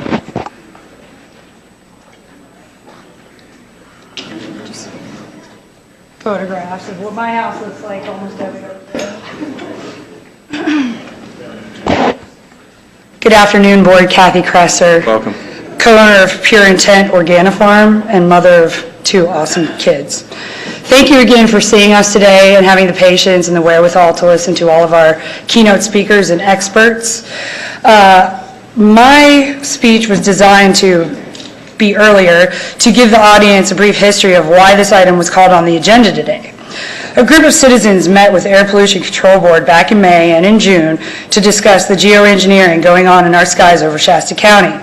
These were actually extensions of requests and presentations Dane, Wigington, and the other citizens you've heard from today have made to our board back in 2008 and 2012. May's meeting of the Air Pollution Control Board was to discuss and approve the fiscal budget of $1.4 million, at which point we had requested testing of the nanoparticles and contaminants that we and Dane Wigington had addressed previously. At that point, Mr. Baugh, you had directed me to a report that Mr. Bell, Ross Bell from the Air Quality District Management Division had prepared in 2008, and we had not reviewed yet, and to also prepare a budget proposal for the testing that we had asked and presented to your clerk. At June's meeting, we basically reviewed your Mr. Bell's report and deemed it completely off topic, as it was 56 pages of regurgitated information on smog and addressed particulate matter of 2.5 to 10 microns. Again, we're talking about nanoparticulates. I believe the experts said that previously. At this point, I decided that it was also we maybe needed a little further education before we move further, before us as a group move further with any proposed budget items. So here we are today. You've now heard from the experts as their fine list of credentials of state, the USDA, the military, fields of biology, neurology, chiropractors, I lost track after the first 12, has pretty much stated these are in fact the experts. You've asked us, you asked me to take an action, and now I've brought forth the information and the education that you had requested. I do agree, and I would say that this subject definitely needs further discussion, further testing beyond a newsletter printed off the internet. Okay? If Mr. Bell needs any help with any of these tests that we're requiring, I'm sure any of the fine folks that came here today, our credentialed experts that we brought forth, could indeed help him with what we've asked further. So again, thank you so much, Pam, for having the wherewithal and the forthright to again recognize your citizens of your community. I personally am tired of this being a fight of us against them. It's all of us. This is a global problem. I'm an organic farmer that weeps daily that I don't see my vegetables after 4 years of farming this land the most perfectly and organic way I can, with cover crops, bees, sunflowers. I get 1 cucumber this week. 1! Okay? Because I plant seeds that aren't aluminum resistant. So that was your notice to conclude. Sorry, I was yelling. I didn't hear it. Yes. Because I'm an organic farmer that doesn't plant Monsanto seeds and fertilize them with the chemicals that are sold at our Home Depots, that now I'm suffering the consequences. It is your mandate. You have to do something about this. Thank you, Professor. Sally Raposa, followed by, I believe Laura Rhodes is now here, so Sally Raposa followed by Laura Rhodes. Have some papers here. And could I use this? Welcome. Please? Could Yes. Just turn it on? They control it. Oh, okay. Sally, you don't have to turn How it on. do I show it? Just put your paper there. They'll take care of you. Lay it on the pad. They'll take care of you. Oh, okay.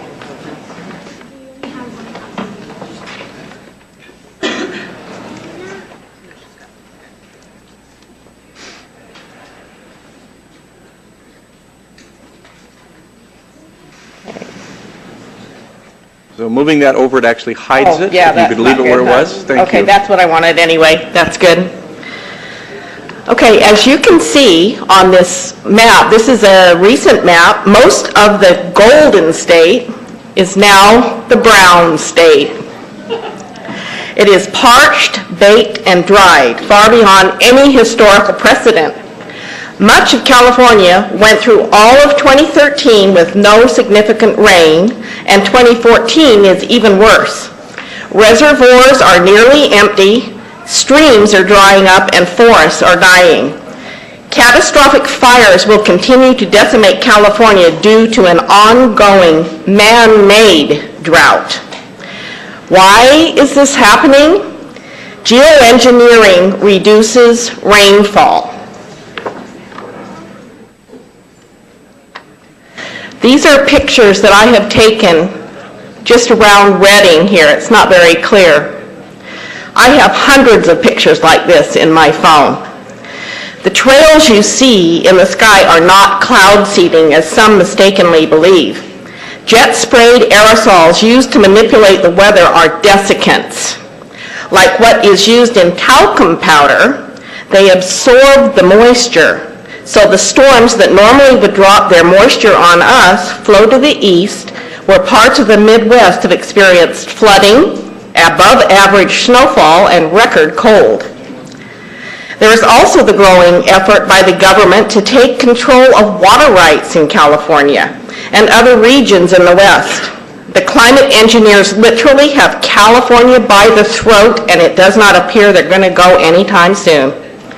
The weather makers can drought California into a desert from top to bottom, and they can do it for as long as they want. Forests that were green and lush only 10 years ago are now wilting, withering, and dying in places. California has historically grown so much food for the nation that a catastrophic drought has very far-reaching ramifications.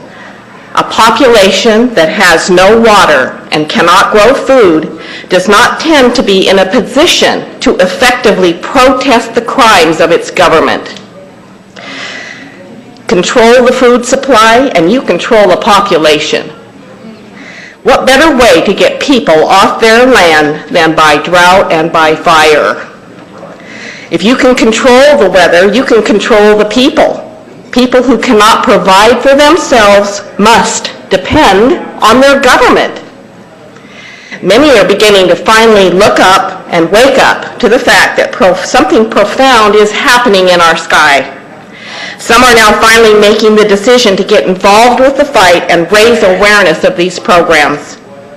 It is imperative that we all work together toward the goal of exposing the effects chemical spraying is having on people, plants, animals, and our water and food supply. No one is immune to the consequences, so we can't close our eyes any longer because that is not an option. Thank you, Ms. Raposa. Thank you. Laura Rhodes, followed by Janice Manini. Might be Manini. And before you begin, Ms. Rhodes, could I get a couple of people that are maybe in the back to ask the people in the hallway to bring down the conversation level? It's beginning to get loud enough that I'm having a hard time concentrating on the conversation up here. I'm sure other people are having that difficulty as well. Okay. There are chairs up here. Please come in and have a seat. That would be great. Thank you, Ms. Rhodes, for your patience. Thank you. Welcome. I'm glad to be here. I came out from the Texas Panhandle, 90 miles north of Amarillo. We've got some alarming rates of skin cancer in Amarillo. I'm a farmer, rancher. We have wheat, corn, milo, cotton. We have an agronomer that comes out and does soil sampling once a month, and we're finding high levels of aluminum and barium. Our crops are being burned, and we're insured. So then we claim the insurance, and they pay us, and it's a vicious cycle. My question is, I'd asked Dane about this, can the insurance agencies sue whoever's doing this because it's causing a big vicious circle? I noticed while I'm out there, when I go barefoot outside, immediately the soil, it just eats my skin away and my grandson's skin away, and I noticed that my grandson is having nosebleeds now, and he's having repeated illnesses, and he's a very healthy, active, normal 2-year-old boy, but he's coming down with illnesses that they treat with sulfamides. And I've read that sulfamides, natural sulfamides, are what helps you against this aluminum. I'm noticing a high rate of MESA, which is similar to MRSA, in our cattle. So our cattle are affected by this. I've noticed people with high rates. My husband, he's in the soil working on one of the tractors. He's got a very small cut. It becomes a bad MESA infection. He almost lost his arm. This is happening with a lot of our ranchers out there. And I can't get anybody to believe me. They kind of think I'm a lunatic, like this whole geoengineering thing is some theory, and it's not a theory because it's happening to us out there just as well as it is here. It's a big problem, and a lot of people are affected. A lot of cancers. I just pulled up a study that 45% of men are getting cancer, 33% of women, and these rates are alarming. There's something going on, and we need, I don't know who's doing it, the elite, the government.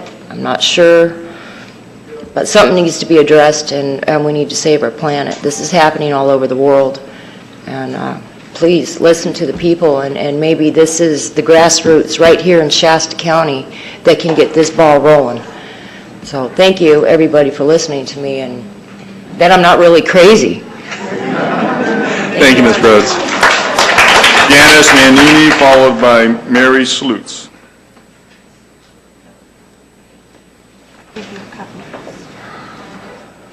Welcome. My name is Janice Mainini, and I just want to say that the stage is set and the conditions are perfect.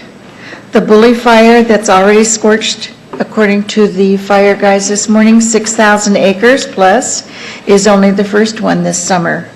Fire is a primary method being used to rid the state of California of its human inhabitants and to destroy what remains of California's ability to grow food for ourselves and the rest of the country.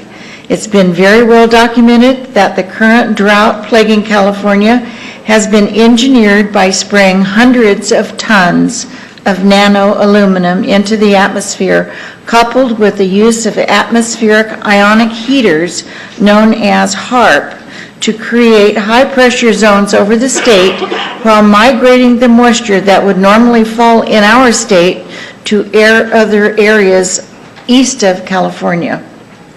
Adding to the fire danger are the metallic dust particles that are constantly settling out of the atmosphere, coating our forest foliage.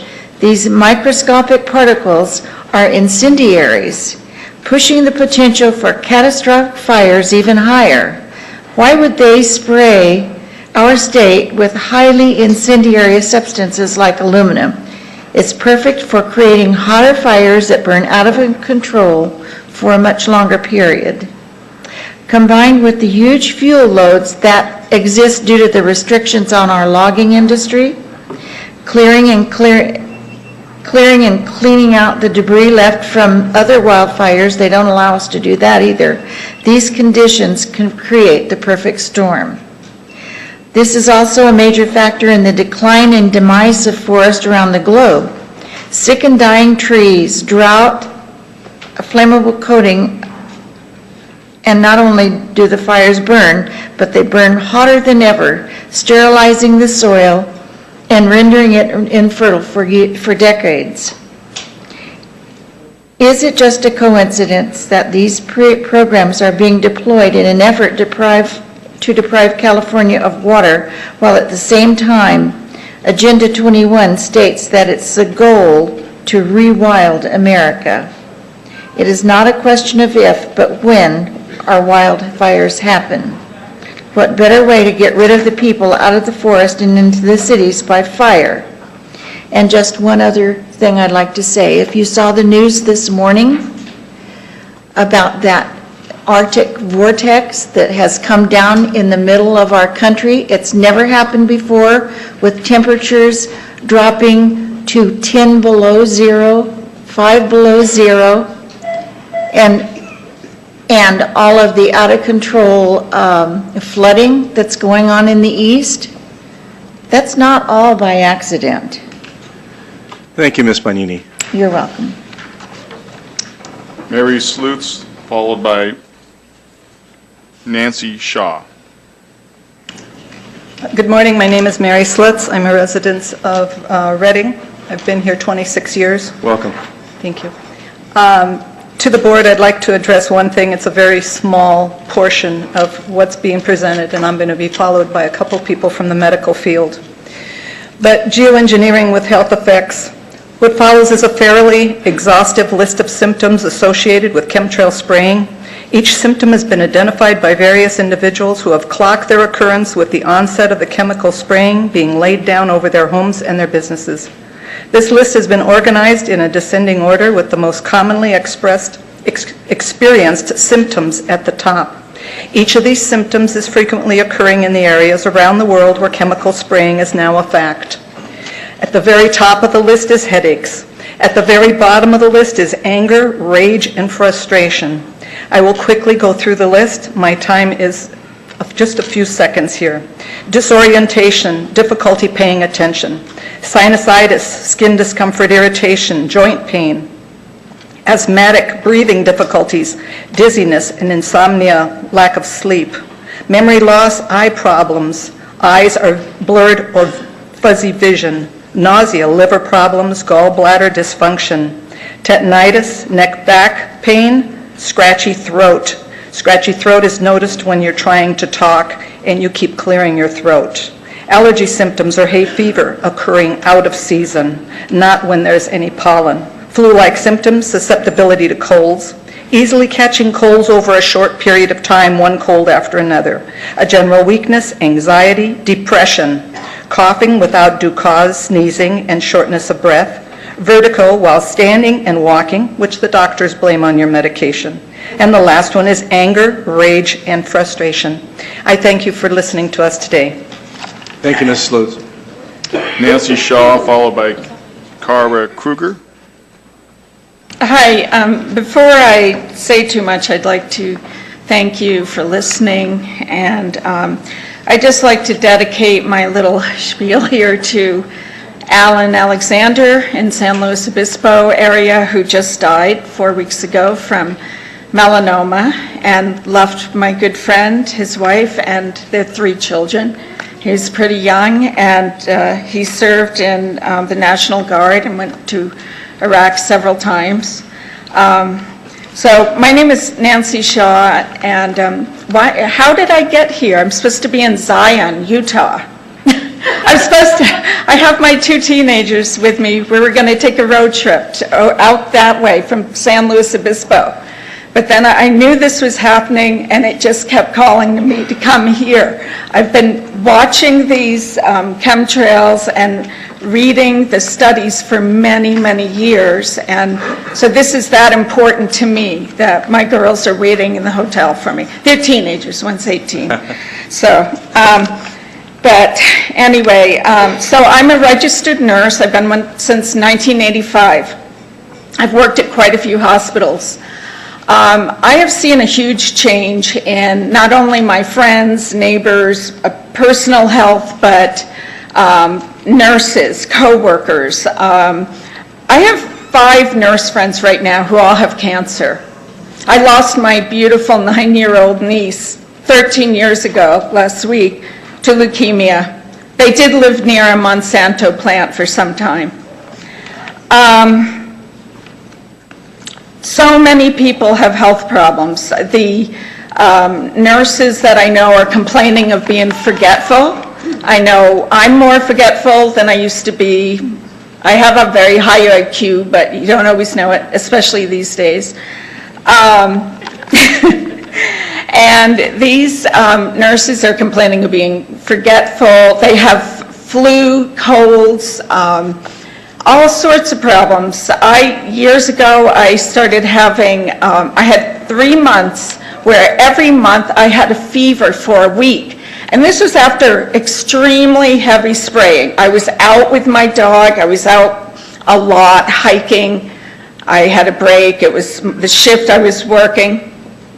And I finally got tested. I thought something horrible was wrong with me. Well, I found out I had low vitamin D level. Why would I have such a low vitamin D level, which can cause, immune problems as well as cancer? Well, when we're being sprayed constantly with aluminum and barium, the sun's rays are deflected to a degree, and we don't get as much vitamin D. Quickly, I did speak to the San Luis Obispo Air Pollution Quality Board. So that was your notice to conclude there, please. And they said that they don't test for anything from planes, which is crazy. You have a chance to be heroes. You have a chance to start things rolling, as they say. I really hope you will do this and stop it here so other counties will follow you. Thank you. Thank you. Cara Kruger, followed by Verna Smith. Ms. Kruger? Okay. Verna Smith?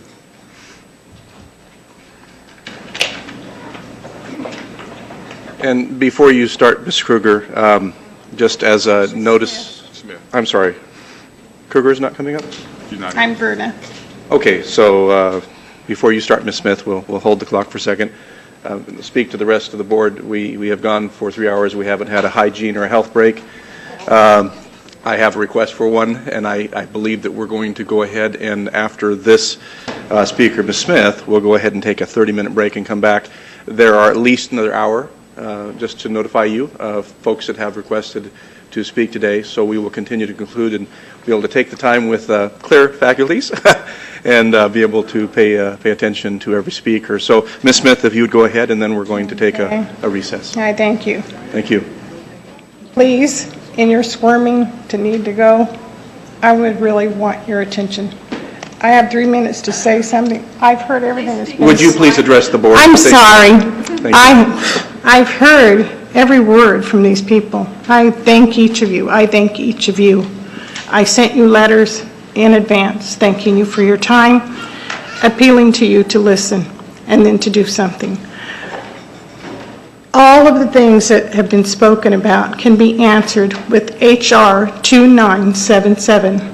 Senator Dennis Kucinich in 2001, the 107th Congress, tried to have a bill passed. It only made it through the first stage of introduction. It was not passed, but in that bill under Section 7B, you will find that chemtrails is used. It is not a made-up word or a hick word or any of that. It is a word used that is in a document in our Congress that he brought forward. The chemtrail is known as an exotic weapons system. It has a purpose. Its purpose is being used today, and all the effects you've heard today is the effects that this chemtrail exotic weapons system is capable of and is doing.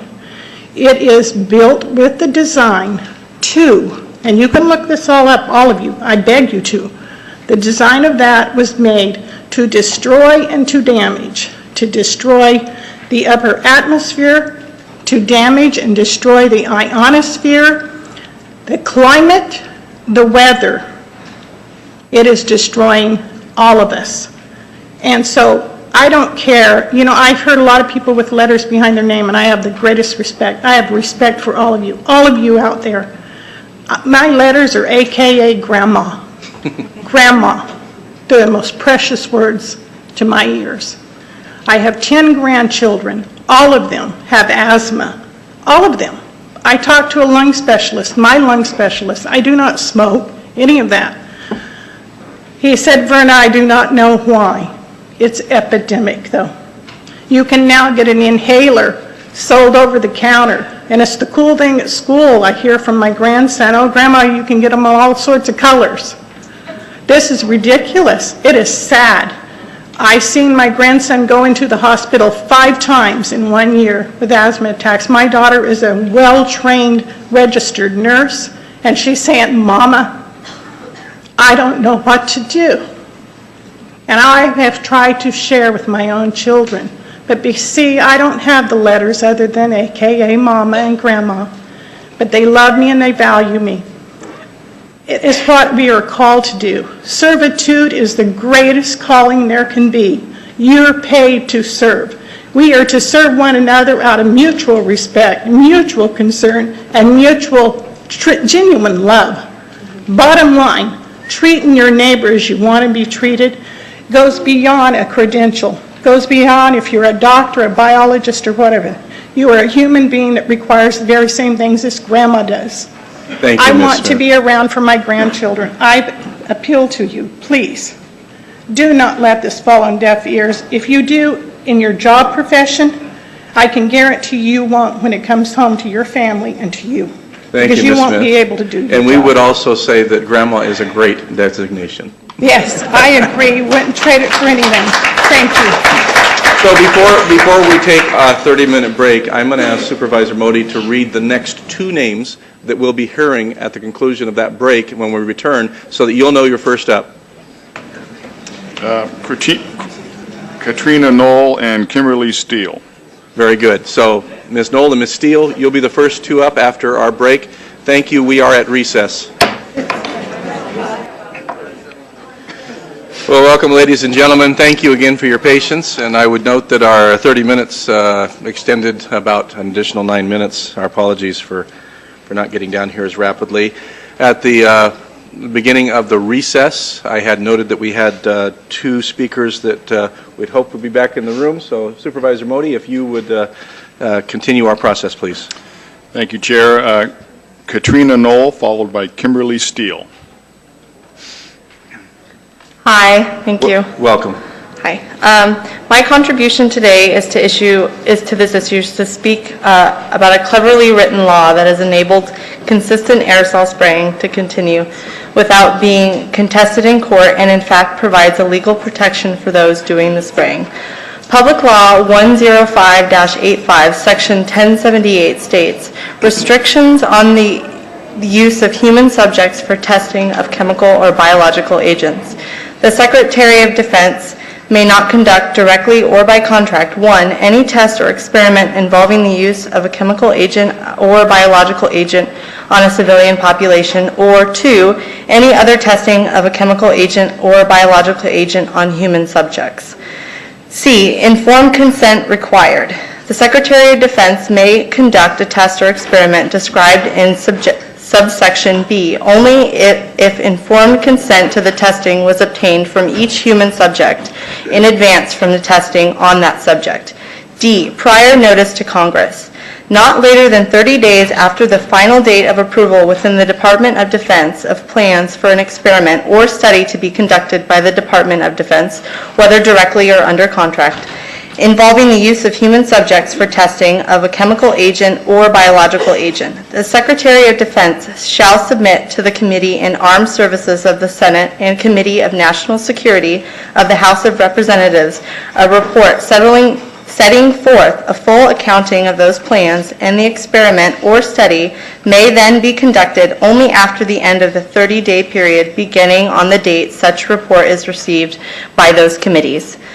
B, exceptions. Subject to subsections C, D, and E, the prohibition in subsection A does not apply to a test or experiment carried out for any of the following purposes. 1, any peaceful purpose that is related to a medical, therapeutic, pharmaceutical, agricultural, industrial, or research activity. 2, any purpose that is directly related to protection against toxic chemicals or biological weapons and agents. 3, any law enforcement purpose, including any purpose related to riot control. So Section A prohibits these cruel and inhumane chemical and biological tests on humans. Then Section B says that the prohibition in Section A do not apply to tests carried out for virtually any purpose. So Section B completely negates the prohibitions of Section A. In other words, the United States government can test chemicals and biological agents on humans for nearly any purpose they desire. Thank you. Thank you, Ms. Knoll. Kimberly Steele, followed by Kristen Idema. Welcome. Hi, I'm Kristen Idema. Kimberly can't speak. Okay. So I'm continuing on with Katie's talk about 105-85, the law 105-85. The term biological agent, as stated in A1, is defined in E as follows. In this section, the term biological agent means any microorganism, including bacteria, viruses, fungi, protozoa, pathogen, or infectious substance, and any naturally occurring bioengineered or synthesized component of any such microorganism, pathogen, or infectious substance, whatever its origin or method of production, that is capable of causing death, disease, or other biological malfunction in a human, animal, plant, or another living organism, deterioration of food, water, equipment, supplies, or materials of any kind, and deleterious alteration of the environment. In other words, the U.S. government can test chemicals and biological agents on humans that cause death, biological malfunction, and deleterious alteration of the environment. The term deleterious alteration of the environment brings chemical aerosol spraying to mind.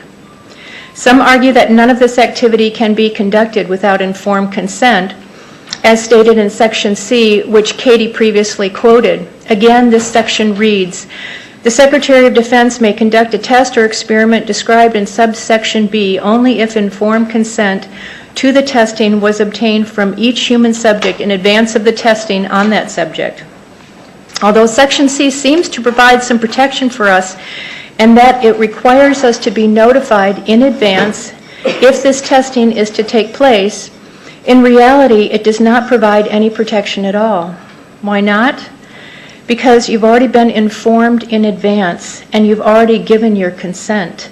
Because this law is publicly available for everyone to read, you have been informed. Because you have not contested it, you have provided your consent. This law is part of a contract between you and the government. When the terms of a contract are known and uncontested, it's called acquiescence. Acquiescence essentially means that both parties are in agreement. Acquiesce means to submit or comply silently or without protest. So when this law was published, you were informed. Because you have not challenged it in court, you have consented. By your own inaction, you have said, sure, go ahead and poison me. Even if it causes death, I have no problem with it. Judges like to say ignorance of the law is no excuse. They say this because you are expected to know all of the law as it is publicly available for you to read, despite that this is humanly impossible. So in reality, Section C is legally useless. It does not provide any additional protection. It only seems to. Section C's only purpose for being included in this law is deception and nothing more. Thank you, Ms. Adema. Linda Miller, followed by Russ Wade.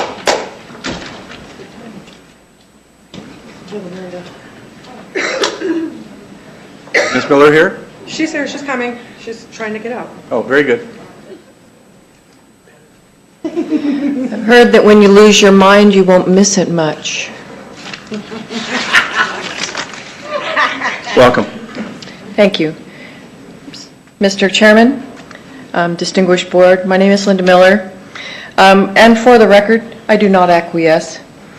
From this day forward, no spraying or otherwise administering substances upon me without my written consent will be allowed. I spoke to John Blue with the EPA. He's in charge of climate there, and he likened some of this to tinfoil hats, sort of a thing.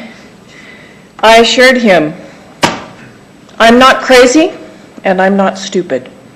Contrails and chemtrails are not the same thing. Condensation trails are they dissipate in the air, and they do not change our weather. And that's the thing that I have noticed here most overall. When these chemtrails are placed into our air, within about 3 to 4 hours, you'll notice a distinct change in our weather. High atmospheric clouds and suddenly winds that in the 33 years that I have worked outside, I have never experienced in this area. The types of winds that we're having this summer that accompany the heat that we're having. John Blue talked to me for quite some time, and then he suggested that I talk to the local air quality control board. So without any kind of knowledge of any of the groups that were working here, I called the air quality control board. I have never been treated so rudely in all my life. I have spoke to this board countless times. I ended up talking to Ross Bell, and my request for action from this board is to address the Air Quality Control Board so that when a concerned citizen calls there, they are never ever treated with such rude disdain. This is just absolutely unacceptable for a tax paid for agency. I recently listened to something about us being collateral damage. In a war against climate change, which is what I've read that this has a lot to do with, the collateral damage in any war is human life. Well, the human life of Reading or anywhere else on our planet is not collateral damage, and this is not the answer. I want the board to appropriate funding for testing if they do not already accept the testing that is evidence produced here. And in closing, I listened to a thing from the Pioneers. A woman was talking about what caused me to become an activist. And she talked about the fact that she had children. She'd taken her children out, and her child had dressed up like a polar bear. The polar bears will be extinct by 2050, along with a vast amount of other animals.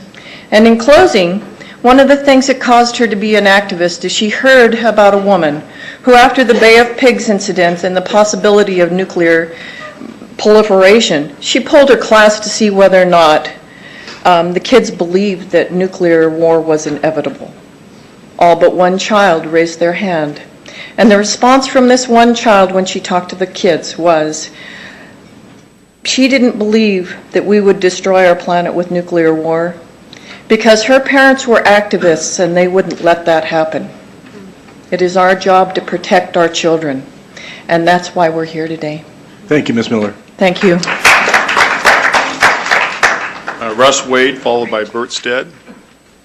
Not sure if I see Russ here. So, Bert. And following Bert will be Barbara Coulter.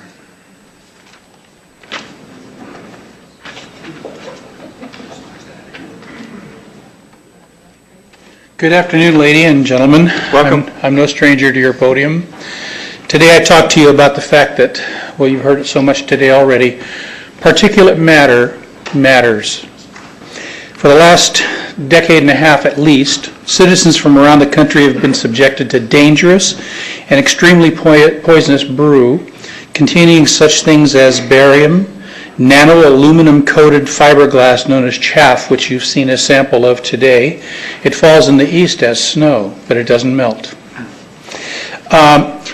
Radioactive thorium, cadmium, chromium, nickel, and other substances. Now, barium, one of the most important, can be compared to the toxicity of arsenic. Not something we all want to ingest. Barium is known to adversely affect the heart. Aluminum has a history of damaging brain function. Independent researchers and labs show off-the-scale levels of these poisons. A few anonymous officials have acknowledged this ongoing aerosol spraying. Numerous tests have been done to verify that these poisons are off the scale in their toxicity. They're documented in our water, in our soil, in our air, and for more than 10 years, various Skywatch groups have been carefully documenting and diligently reporting these daily assaults. With all these poisons surrounding our every breath, it's not surprising to see a dramatic increase in illnesses. There are numerous reports of increase in cardiac deaths and upper respiratory illnesses such as asthma, spoken about here a couple of times today, chronic bronchitis, lung cancer, and often multiple chronic illnesses. The significant increase in heart disease and various upper respiratory illnesses has been linked to a vast increase in particulate matter in our air. This can be seen by some revealing statistics. Coronary heart disease is now leading cause of death in the U.S. 1 out of every 5 Americans are affected. Asthma and upper respiratory illnesses, a total of 37 million Americans afflicted. Particulate matter in air pollution. Particulate matter consists of tiny particles, 10 microns or less. 1 micron is about 1/70th the thickness of a human hair. We're not going to see them, but we'll experience them. These particles can lodge in the deepest part of your lungs. They do not go away, and over a period of time, they will cause damaging lung function. This kind of pollution that we breathe daily can and does cause various upper respiratory illnesses, coronary heart disease, and premature aging and death. It is painfully obvious today that none of you have heard one single person come forward and say, stop, don't listen to these people. I want to breathe this stuff in, whatever it might be. I challenge you, no, I charge you with going and doing your own research as our servants, our public servants, and try to find one good thing. And if you do, try to prove it scientifically that it's good. Ladies and gentlemen, thank you. Barbara Coulter, followed by Stephen Davis. See Barbara, Stephen Davis here? All right, Lisa Thomas, followed by Dennis Dragon.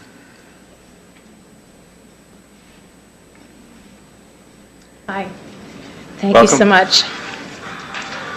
I'd like to thank everybody in this room for being here. It means a tremendous amount.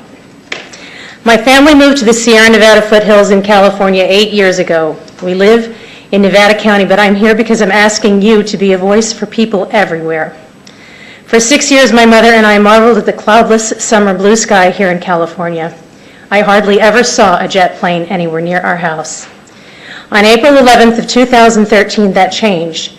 Jets came over our house 2 or 3 at a time, all with persistent emissions coming from them. They repeatedly crossed the sky, spraying these emissions until the sky was coated completely white. They came again on April 12th and created the same white sky. That was the day my breathing problems began and my heart began to beat erratically. Except for when I was taking pictures, I spent the remainder of 2013 inside my house. I kept my children inside as much as possible too. From an overlook point near our home, I began to photographically document the haze building up in the Sacramento Valley between June of 2013 and June of 2014. My husband and I watched with disbelief as Sutter Buttes and the mountains behind them became all but invisible. I also documented the ponderosa and gray pines dying before we were in our present deep drought. I watched the small ponds in our yard become coated with some kind of metallic substance, and I had them tested. Both contained abnormal levels of aluminum and barium. They were lined ponds, plastic-lined pond filled with well water that tested negative for metals. In the summer of 2013, every insect on our property disappeared, and all 2 acres of our oak trees exhibited signs of anthracnose, a disease usually caused by environmental stressors. I was told this by a UC Berkeley plant pathologist who reviewed my pictures. I collected samples of 3 rainstorms between the summer of 2013 and January of 2014. All 3 contained aluminum, barium, and when I tested for it, strontium. When the first rainstorm puddled on my glass patio table and then dried, it left a shiny metallic film behind, just like what I was seeing on my ponds. I also collected pictures from friends, family, and concerned citizens in every state and 3 other countries and made a slideshow to make it easier for people to see what is unfolding in our atmosphere. In May, 6 concerned citizens and I met with the federal EPA and we asked them to please help us. They claim they are unable to do anything without someone from Congress initiating and funding an investigation and said they do not have equipment capable of testing nanoparticulate-sized matter. I've contacted EPW, the Senate committee that oversees EPA. They will not return my phone calls or my emails. We need your voice. Our planet is being poisoned, our ozone layer is being depleted, our trees and insects are dying, and our children are breathing air so dirty that the haze is now visible every day. Your choices and your actions today could make a difference for millions of people, not just Shasta County. I wrote an online petition to Congress a few months ago, Ms. Thomas, and as are you of drawing today, to a conclusion? it has nearly 14,000 signatures. We are all asking for your help. Thank you, Ms. Thomas. Thank you. Dennis Dragon, followed by Suzanne Unger. Is Dennis here? Suzanne Unger. Iraja Siva Das. He spoke earlier. Yes, he did. Ronald Pratt. Luther Beck. Wait. Oh. Rayola? Rayola?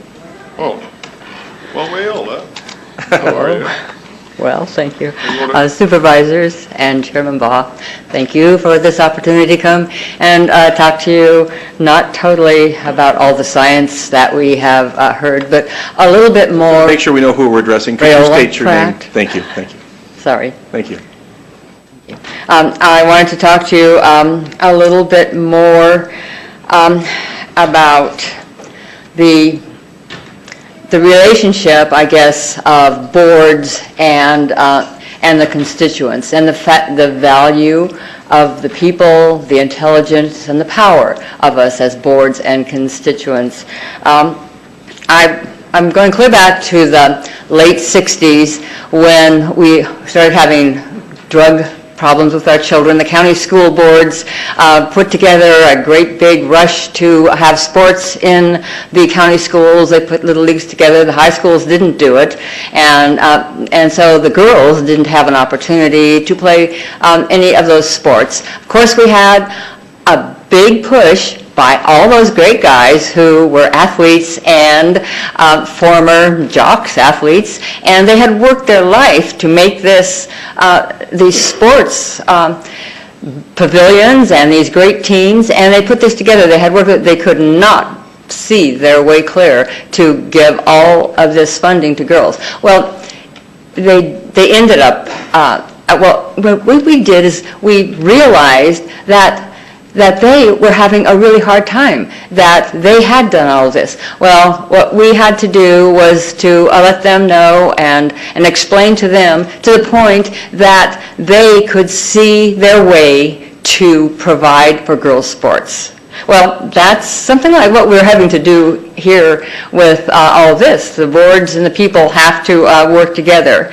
And then in the high school districts, finally did what they needed to do, and we went on to a few other things in the 80s. In the 1980s, health issues regarding smoking, and our job, I was the director of the Heart Association, my job was to educate people. And educating people meant that we had to educate the Board of Supervisors, we had to talk to schools, and we did all that. The education of our boards, our county boards, became a little bit, there's a little confrontation, and we passed an ordinance that the supervisors would not enforce. We passed another ordinance that was a little, it was probably a better ordinance and was enforceable. And then we led California in the no smoking, and it has been a very important health, I think, opportunity for all of us. We don't have people smoking.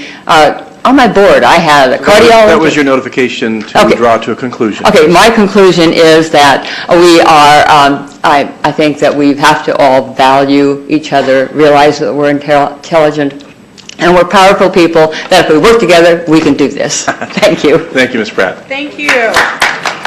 That's followed by Jim Mackey.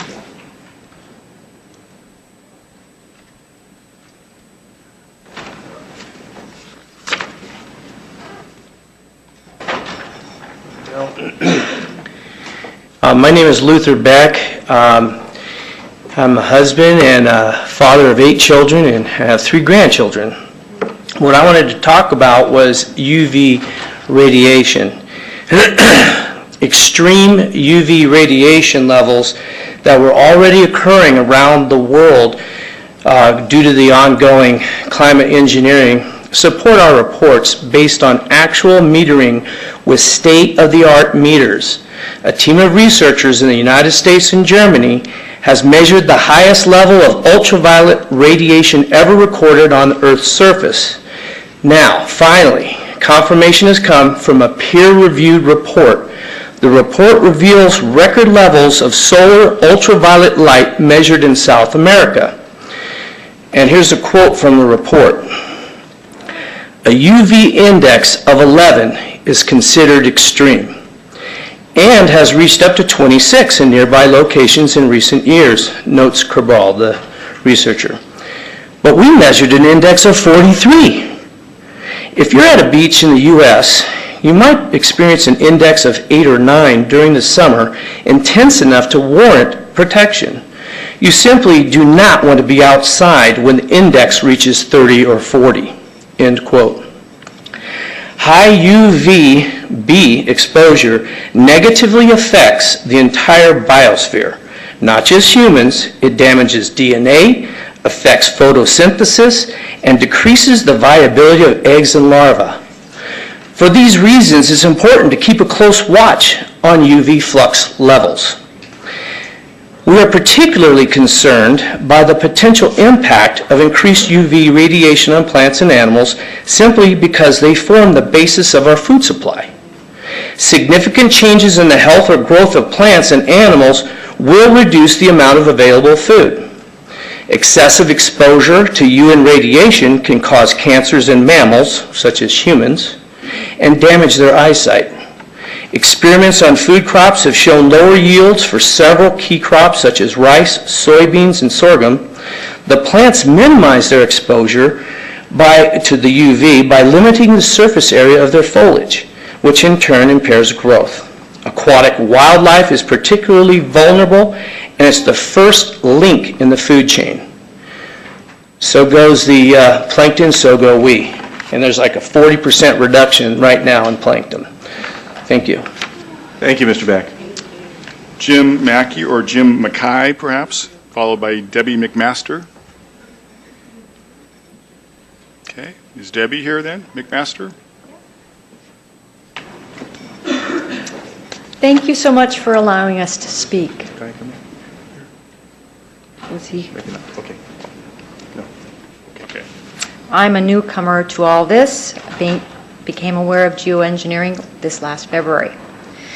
Since my awareness, I've been documenting with pictures and writing a daily journal of what I saw in the sky and comparing it with my weather observations. And I gave you a 4-page document of my daily journal along with pictures. I also listened to the local weather forecast and viewed forecasts and weather satellites online. On heavy spray days, I would look at the weather satellite and notice that a possible storm front would be coming in. The day typically started out as a clear blue sky morning. The heavy spraying begins, and the sky turns a silvery white. The front comes through or is blocked with little to no precipitation. Still, the Declaration of Independence says, governments are instituted among men, deriving their just powers from the consent of the governed. Please, who has consented to this? Thank you very much. Thank you, Mr. Baxter. Rebecca Wilmon, followed by Lorraine Radsville. I'm Rebecca Wilmond, and I came here from Oklahoma. I've been aware of this since 2006. I spent almost half of the money I have to be here today. Wow. I'm a mother, and I'm a grandmother. 3 weeks ago, there was another public hearing like this one addressing this very same issue, and I have a citation of it. The person representing the State Department of Environmental Quality consistently responded to the public's concerns, saying their state had no jurisdiction under Article 6 of the Constitution. The state senator offered to hold another public meeting with some federal officials, but without setting a date. When closely scrutinized, taking into account semicolons, Article 6 of the Constitution states that treaties are the supreme law of the land, and I have a citation. Therefore, it is not unreasonable to believe federal officials will also feign lack of jurisdiction under Article 6 and refer the public to global governing bodies.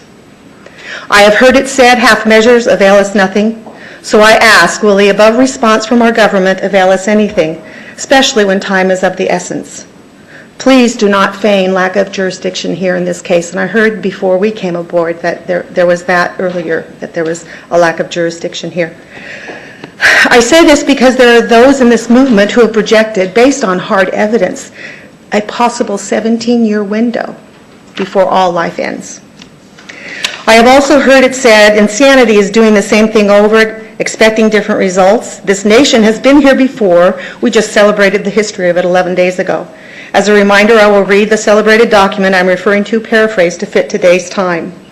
When in the course of human events, it becomes necessary for one people, us, humanity, to dissolve the political bands which have connected us with another, and to assume among the powers of the earth the separate and equal station to which the laws of nature and of nature's God entitle us, A decent respect to the opinions of humankind requires that we should declare the causes which impel us to this separation. We hold these truths to be self-evident, that all are created equal, that we are endowed by the Creator of all things with certain unalienable rights, a legal term, that among these is life. And I don't have time to read on, but I have copies. Anyway, in closing, I never thought I would use a certain phrase embedded in memory some 45 years ago, for it was simply an exercise practiced over and over again in my typing class. But it certainly bears repeating today with the utmost urgency and sincerity. Now is the time for all good men to come to the aid of their country. But what really must be said to us this day is this. Now is the time for all people to come to the aid of our right to life. And there's one other thing that I'm adding. I'm an accountant, and I received... That was your notice to draw to a conclusion then. Okay, I have something with regards to, they're excluding nanotechnology from coverage. You're addressing us, ma'am. Oh, I'm sorry. They're excluding nanotechnology from insurance coverage where they're covering terrorism. Insurance companies are covering terrorism, but they're excluding nanotechnology. Thank you, Mrs. Wilmot. Lorraine Radsville, followed by David Harris. Good afternoon, my name's Lorraine Radsville, and Welcome. Thanks for having me. I don't mean to cry victim, but I have been suffering for a couple years from, and you know, it's something that hasn't been diagnosed. They're like small fibers that have gotten into my skin. They've gotten very deep into my ears, and I live up in Truckee near the Lake Tahoe. And my daughter, when she was 6, spent her 6th birthday in the hospital for 4 days with asthma and uses an inhaler. And so it was 2 summers ago in middle of June, and I was getting ready for my husband's birthday party, and I worked in the yard a lot that summer and retiled the shower, so I was outdoors and I had all my tiles laid out and cut 1,000 tiles and had a lot of nicks on my hands, and I'm German, so I got sweat all coming down my face, and I was constantly wiping my face, and I ended up being misdiagnosed with like 4 different things, and all of which were contagious, so I hid in my bathtub for fear of contaminating anyone, and people around town, I was afraid to go to my meetings, my church, my anywhere because of the way I looked, and you know, so I just want to talk a little bit about the disease and the effects of these things, because I have gone to at least 28 doctor's visits, and the first woman thought I was a crystal meth addict, and I've been sober for 13 years, and I've lost many siblings in my family due to alcoholism, which is actually a known disease by the medical society. But because I have these fibers in my fingers, and you know, most girls don't sit outside and cut tiles all day, but you know, I just kept being rejected and stereotyped, and one of my diagnoses was that I had delusional parasitosis, even though I had samples, and anyone who wants to come up and look at my ears or my face or my hands, I've had them, I can't get rid of them. And so, yeah, I pretty much almost lost my family because my husband listened to the doctor. And so finally, my friend heard about the chemical trails and the physical things that it can do to people and frogs and nature, and without even seeing me, it diagnosed what I had. And I started a protocol with natural immune system builders and all that kind of stuff, and silver, which, you know, it helps with the compounds of the metals. And so, you know, I'm healing, I'm on the right track. I was down to 105 pounds, but I'm getting healthier and I'm getting the help. And Mrs. I'm just Radsville, that grateful. was your notification to draw to a conclusion? Okay, I'm just grateful that that you are aware that this is affecting humans, and physically, and children, and older people. Thank you very much. David Harris, followed by Sherry Hauser. Is David here? Is Sherry Hauser here? Okay. Thinking that's Sherry. Is that you coming up? Good, thank you. And that will be followed by John Dixon.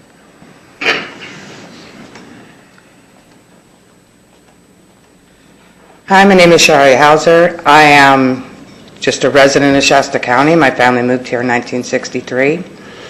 I'm very concerned for the many grandchildren, nieces, nephews, great-nieces that I have living in this county. When my son was born, the RJ actually wrote him up because he was a fifth-generation grandchild. 19 of those 20 sets of grandparents living in Shasta County. I have a lot of relatives here to be concerned about with all this.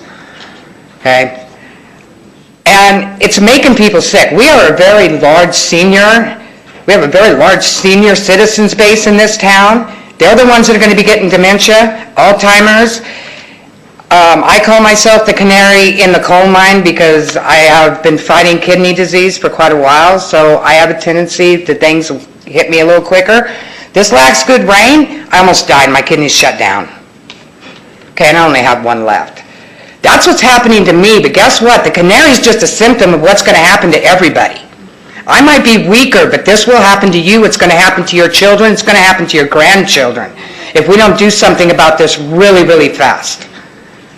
All right? We might be able to avoid things like GMOs, cigarettes, but guess what? We can't avoid that air out there. You're breathing it. Every one of you is breathing it. Your children are outside breathing it.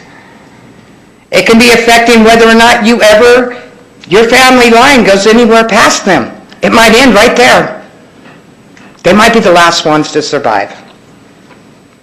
That's all I have to say. Thank you. Thank you, Ms. Hauser. John Dixon, followed by Mark Kent. I don't think John left, so is Mark here? Mark Kent? Mark Kent's not here. Okay. Then Stephen Funk. Stephen, followed by Charles Alexander.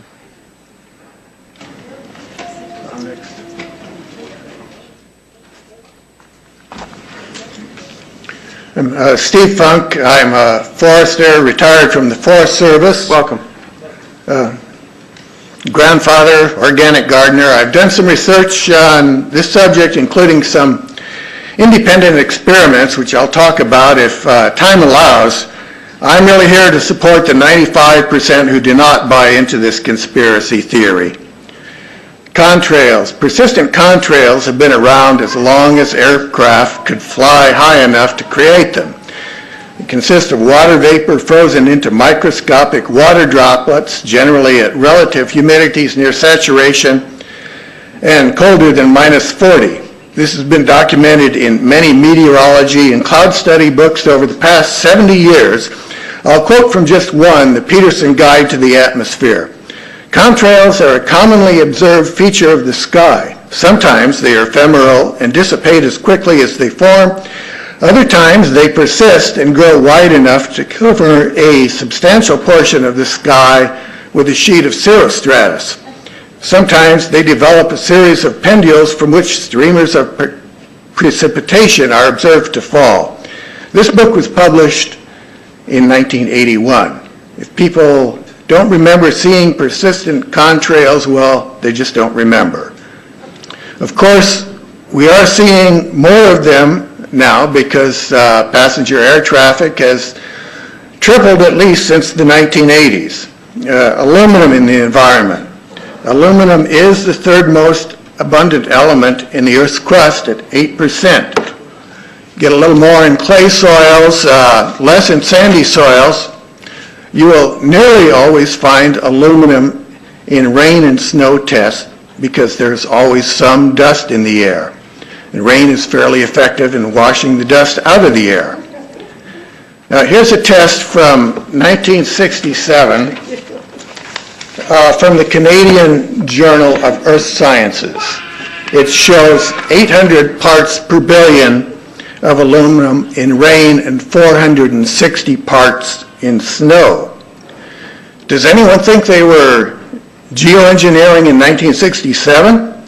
At that time, the Earth was cooling slightly because weak sunspot activity and sulfate pollution offset the effects of carbon dioxide.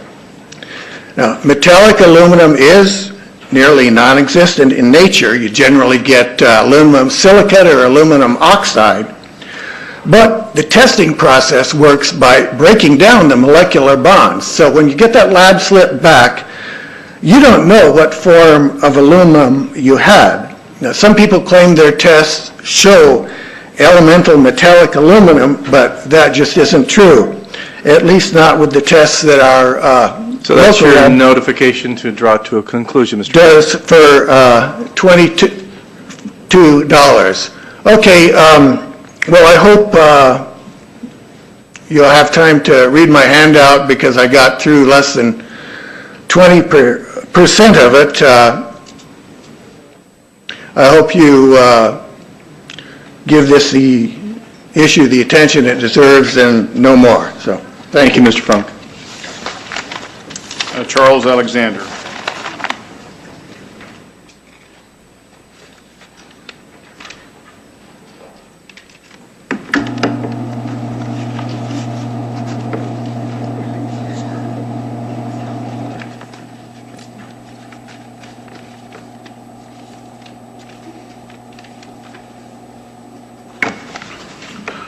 Thank you for the opportunity here this afternoon to address the board on the matter of geoengineering.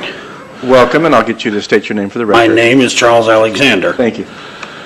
And I would like to open my comments by saying denial is not a river in Egypt. Given the numerous acknowledgments of evidence by different speakers, the idea that there is absolutely nothing happening or that everything is just perfectly benign is something which is absurd. I mean, there's some sort of experimentation going on, although we may debate and disagree as to the extent of it. The fact is something's happening. And there were citations of a public law 100- whatever it is, I'll have to look at the video to write it down, a paragraph B, citing a list of exceptions that only a lawyer could have drafted. And I would remind the board and the county council that any act of Congress is subject to the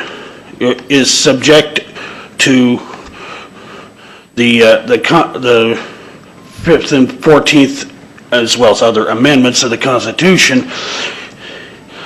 Most notably, that no one should be deprived of life or liberty without due process. And it seems like with the mounting evidence there is that the basis for a cause of action should be able to be established so that we can test the legality of that subparagraph B once and forever at the Supreme Court level, so we can settle this thing once and for all and get this geoengineering consigned to the ash heap of history. Thank you. Thank you, Mr. Alexander.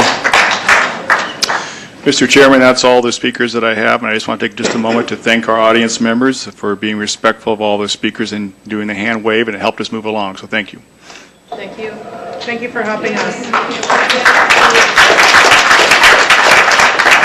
I'll also thank Supervisor Modi for conducting the list very efficiently. I appreciate that. It allows us, the rest of us, then to fully concentrate on those who are sharing, and I think we've had a great day. I also want to add my thanks to all of you, not just for your conduct and your professionalism today, but your kindness. I noted a couple of people were handing out bottles of water to other people, and that extreme kindness is appreciated. Supervisor Giacomini, you did a good job on organizing a list of speakers, so thank you for bringing that and bringing this issue to our attention. I don't think that, oh, Mr. Wigington, you are in the room. Thank you very much for organizing your speakers. Mr. Well, Chairperson? we're not going to take we're not. Yeah, I appreciate that, but we're not going to start the conversation from the crowd. Thank you. I did want to also just simply say we're going to, just to finish what we had started earlier, we're going to ask Mr. Simon to come up, and we're going to hear a few words from him. I think the obvious here is that we've heard a lot of great comments and conversation. And we're looking for Mr. Simon to perhaps give us his thoughts on a path forward. Then I'm going to bring it back then to the Board of Supervisors, and I'm going to, out of courtesy for bringing the item forward, move to Supervisor Giacomini for some continuing comments at that point. So I would ask this of you. We've spent 3.5 hours listening, concentrating. So this is our time to have that conversation. We would appreciate it if you would allow us to do that. And we'll move forward. Okay? Mr. Simon, welcome.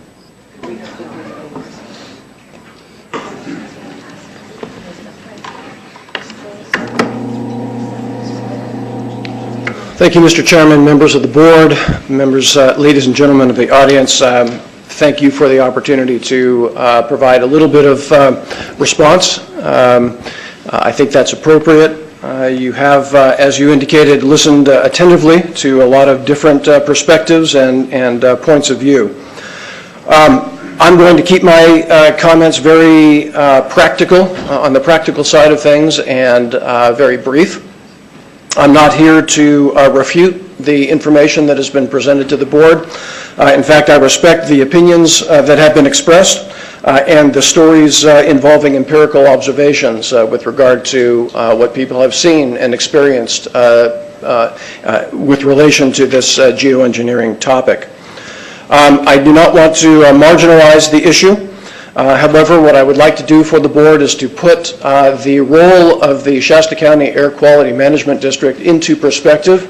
I think it's quite clear that there have been calls by members of the audience, concerned citizens and sincere concerned citizens, calls to the board to take local action. And what I want to do is to provide a little bit of context in terms of what the Air Quality Management District role is, what regulations and hierarchy of the bureaucracy, so to speak, that we operate under, and what our limitations are. And so that the board, in considering what action you might be inclined to take, would have that information as well. There are several federal and state codes, rules and regulations that the local Air Quality Management District operates under. Title 42 of the U.S. Code dealing with public health, social welfare, and civil rights. The California Health and Safety Code, the U.S. and the California EPA, Environmental Protection Agency, and the California Air Resources Board. These codes and agencies provide rules, regulations, policies, and limitations under which the Shasta County Air Quality Management District operates.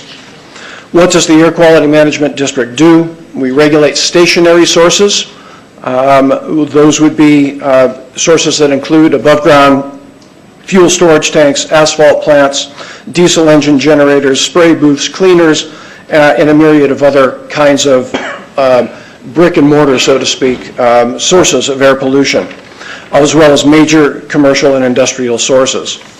The Air Quality Management District also issues burn permits to citizens, to commercial and agricultural operators, develop and implement local district rules, participate in the development of region-wide, Sacramento Valley-wide attainment plans, maintain monitoring equipment and reporting related to criteria pollutants that are monitored and reported on a regular basis, and administers grants to things like the school bus program, where we provide federal and state money to local school districts to replace or retrofit older diesel engine buses to clean up the air from those vehicles.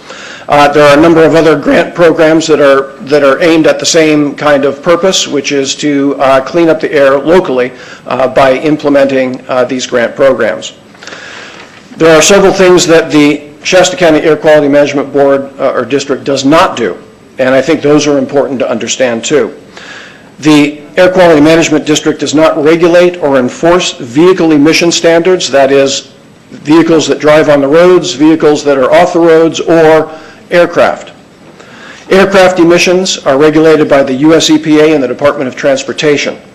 In fact, in U.S. Code Title 42, there is a mandate indicating that the Secretary of Transportation prescribes regulations for controlling aircraft emissions to be carried out by the U.S. EPA, and further states, as some have indicated here in their discussions with other air quality management districts, that no state or subdivision thereof may adopt or attempt to enforce any standard respecting emissions of any air pollutant from any aircraft or engine thereof. And it goes on to speak to how that would be enforced.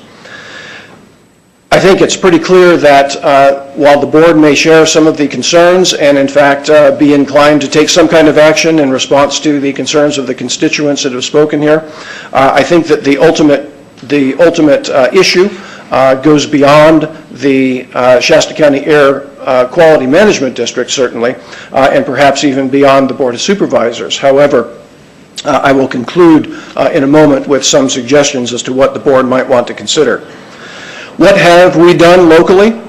In 2008, as was mentioned by the chairman in the beginning of this meeting, we sent a full DVD of the public testimony from a number of people on August 5th, 2008 to the Air Pollution Control Board meeting. We sent that to the California Air Resources Board and the U.S. EPA, indicating that there were concerns expressed, and please make note of those. Data for aluminum, strontium, and other species that have been mentioned today are locally available through the what is called IMPROVE, or the Interagency Monitoring of Protected Visual Environments website. The nearest monitoring station for that program is right in Lassen National Park. And the object of that is to implement is to monitor and to prevent visual impairment through man-made sources to the protected areas within the country, and Lassen Park is one of those stations. So they're looking for various constituents that are produced by man's activities, capital M, that might impair the visual clarity of those protected and very special places. There's about 150 plus sites throughout the country, including Hawaii, the West Coast, and throughout the country, where these monitoring stations are, and there are policies developed based on the monitoring data that indicate, what ought to be done in terms of cleaning up the air and the visual pristineness of those special places. Aluminum and those other constituents are among those that are monitored.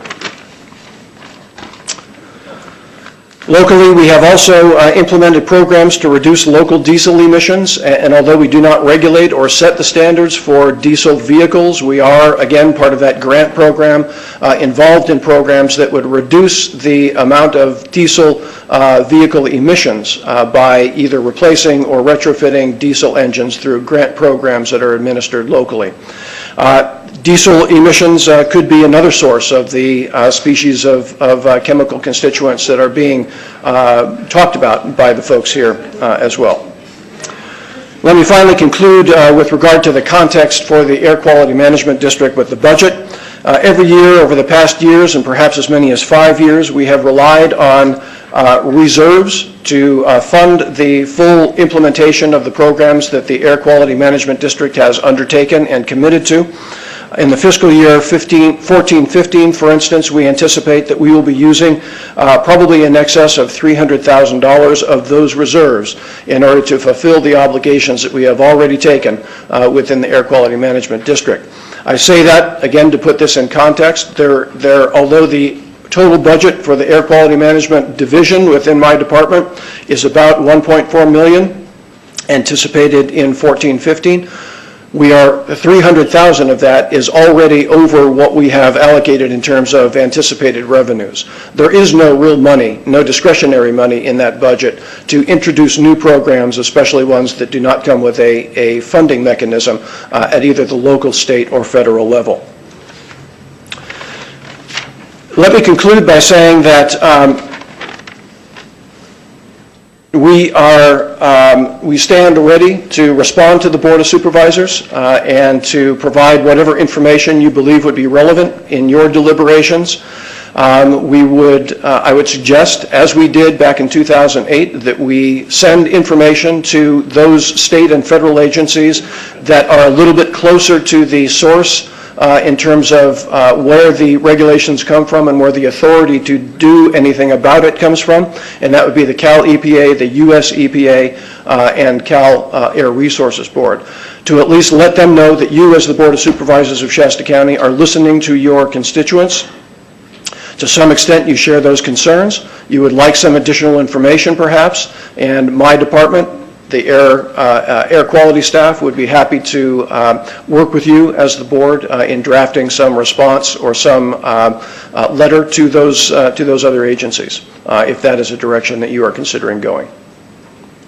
Thank you, Mr. Simon. Any questions for Mr. Simon while he's here? Supervisor Giacomini, to be followed by Supervisor Chappelle.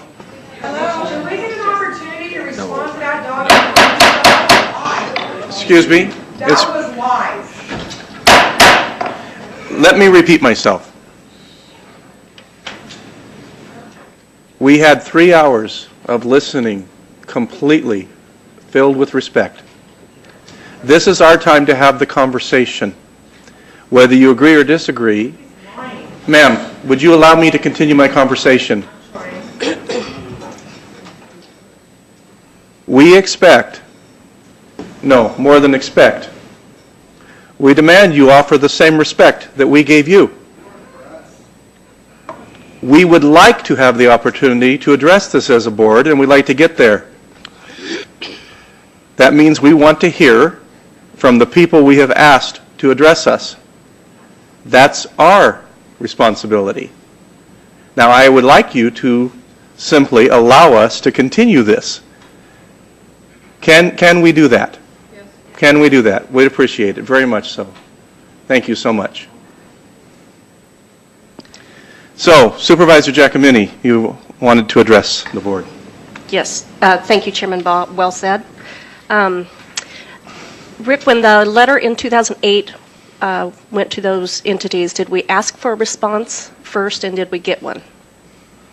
The letter did not explicitly ask for information or a response, and to my knowledge, no, we did not get one. Okay, thank you. Okay, so, well, do you want to get to other questions first, Chairman Baugh? We can do either way. Okay, go ahead. I can move to Supervisor Chappelle next. Thank you, Supervisor Chappelle. Thank you, Les Baugh, Chairman Les Baugh.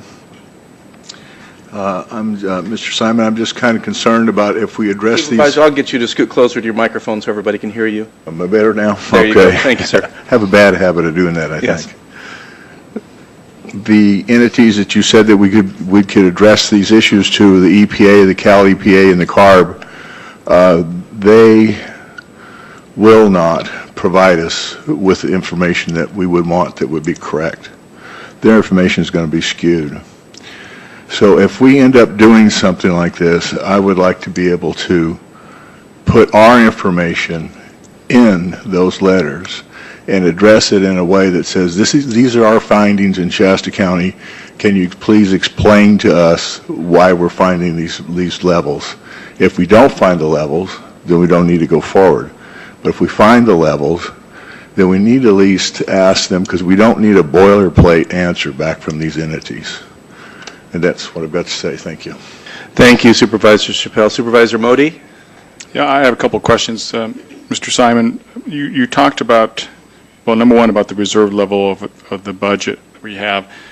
You mentioned using $300,000 this year. How much do we have left in our reserves? The reserves are department-wide, and I don't have a figure right off the top of my head of exactly what those reserves are. Can you either ballpark it, or can you tell me when you think that reserves is going to run out? Yeah, I think that probably within the next 2 to 3 years, the reserve for that particular division will be used. Okay, thank you. The other question I have is, we talked about the county and particularly getting the readings from like Lassen Park, but other things that we've done here. You've talked about particulate matter at a certain size level, and I've heard PM5 and 10 being tossed around a lot. Today we heard a lot, and as we have in the past, about this nanoparticulate matter. Does any of our testing measure that kind of stuff? It does not measure nanoparticles. The monitoring systems that we have measure PM10, particulate matter, at 10 microns and then 2.5. Okay. And do you know if the testing at Lassen Park, does it measure for nanoparticulate? They get readings on fine aluminum, and I can't tell you right off the top of my head what the measurement of those particles would be, but presumably it is the kind of constituent that is of concern. Okay. I would ask, you know, I really am very disappointed here. You guys are gasping, you're making faces, you're turning up your noses, some of you. Chairman Baugh, not all of you, but Chairman Baugh has asked you to be respectful. We certainly did not do that during any of your speaking, and it's very disappointing that you've conducted yourself so well, and then you get to the end here, and if you don't like what people say, that you do that. I don't understand that, quite frankly. Our city officials to lie to us. And you're the perfect example. I'm going to call for a 20-minute break. We will meet again at 5 minutes after 2. Thank you. We are now at recess. Thank you, ladies and gentlemen. We're back from our recess. And Mr. Simon, if we can get you to come back up, we have an additional question for you. Supervisor Modi.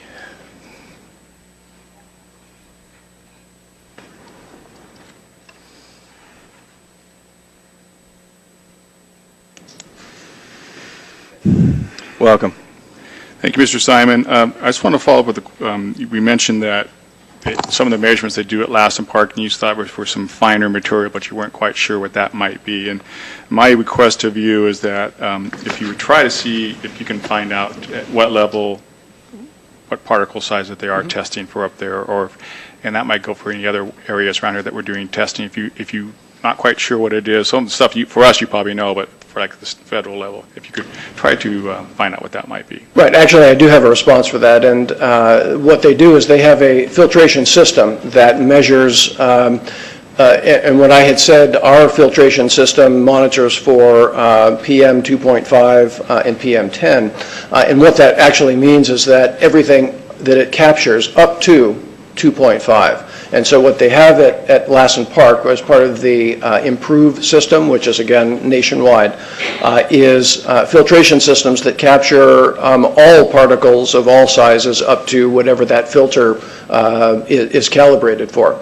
And so it's very likely that they would get some of the elemental constituents that are of concern as well, and then they do a full analysis of that filter to find out all of the constituents that are there. Okay, thank you. I'd like to specifically ask them if there are testing for nanoparticles. I will do that. Thank you. That's all I have for now, Chair. And I have a question for you, Mr. Simon. What would it take for us to test for nanoparticles in Shasta County?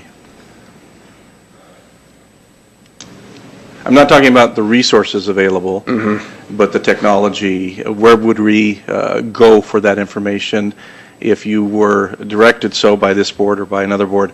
How would you handle that request? Yeah, I would suspect that it would be a matter of acquiring the monitoring equipment and the filtration systems that would be capable of capturing that in a form that could then be analyzed. The cost of that I do not know at this point, and whether that would be equipment that we currently have and perhaps could recalibrate, or whether we'd have to start from scratch. I'd have to get back to you on that. That's fair. Are there other questions for Mr. Simon? Yeah, if I could just add on to that you also might then find out if it's less expensive to just contract that out or something. Okay. Other questions for Mr. Simon? Mr. Chappelle. Thank you, Supervisor Chappelle, my apologies. That's okay. I just had one question, and it wasn't more of an observation or anything, is that maybe what we should do is wait till Mr. Simon can get the information we need to test for the nanoparticles before we go forward with anything. If that makes any sense, then we know what kind of expenses we're up against, and we know what we have to do. There may be some people in the audience who can make some suggestions also. Get a hold of Mr. Simon and come forward with some information that way we've got some legitimate information that we've got it's ours, that we can make an analysis on. Thank you. Thank you, Supervisor. Any additional questions for Mr. Simon, please? I'm sorry, if I could just follow up a little bit, Mr. Chairman. I will provide that information to the board, but what it'll also involve is, what would constitute a legitimate testing procedure. It's not a matter of simply taking measurements, I don't think, at any one point on the ground, or at a particular elevation. If people are interested in establishing a cause and an effect, we can measure the constituents that we find on the ground, but that does not point directly to any particular source of those emissions unless we can further identify those. Really, to have solid information that is irrefutable is probably going to be way beyond anything that we could contemplate involving aircraft and monitoring in the air and clouds and those kinds of things to actually trace it back to the actual source. But we can certainly I think, investigate what it would take to verify some of the claims that have been made with regard to elevated levels of some of these elemental constituents. Thank you, Mr. Simon. Supervisor Giacomini? Yes, thank you, Chairman Baugh. Thank you, Mr. Simon. I appreciate that. And I would have to respectfully kind of disagree, I think, with Bill a little bit. Because I think the point that Rick is getting to, which anybody that is going to be making decisions based on science, it has to be replicable. You have to make sure that you've got appropriate protocols in place. So I would rather investigate fully. I'm sorry? Very good. Right into your mic as you're turning your head. I think we're kind of losing you there. Into my mic. Okay. There you go. I would rather investigate fully what the park system has set up to see what we can gain, information-wise from that information to be able to, then utilize, put together information that we've received, put together information from the park on their monitoring, and then try to write appropriate letters and ask for action from these agencies and a response. So that's kind of where I'm headed. But thank you. Supervisor Modi? Yeah, I agree with Supervisor Giacomini, and I think the important thing is what Mr. Simon was referring to as well is you need a baseline, and to just go out and, we could go out and test at Iron Mountain and find out we have all kinds of bad things there, but you need to have a baseline, and I think hopefully maybe at Lassen Park they've done it for a lot of years. We can go back and look at what has changed over the last 5, 10, 20 years. Hopefully there'll be other places that have data like that that can give us a longer timeline. Additional comments? Supervisor Kehoe?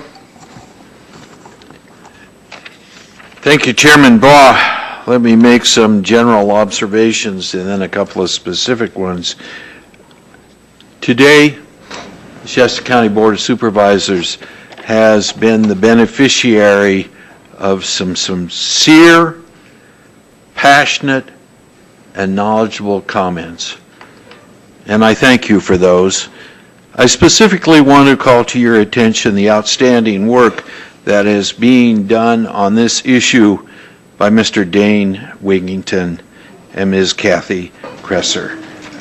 They've done a wonderful job. I think your comments outlining what the AQMD can do and can't do are valid. And I think the board has to be mindful about those.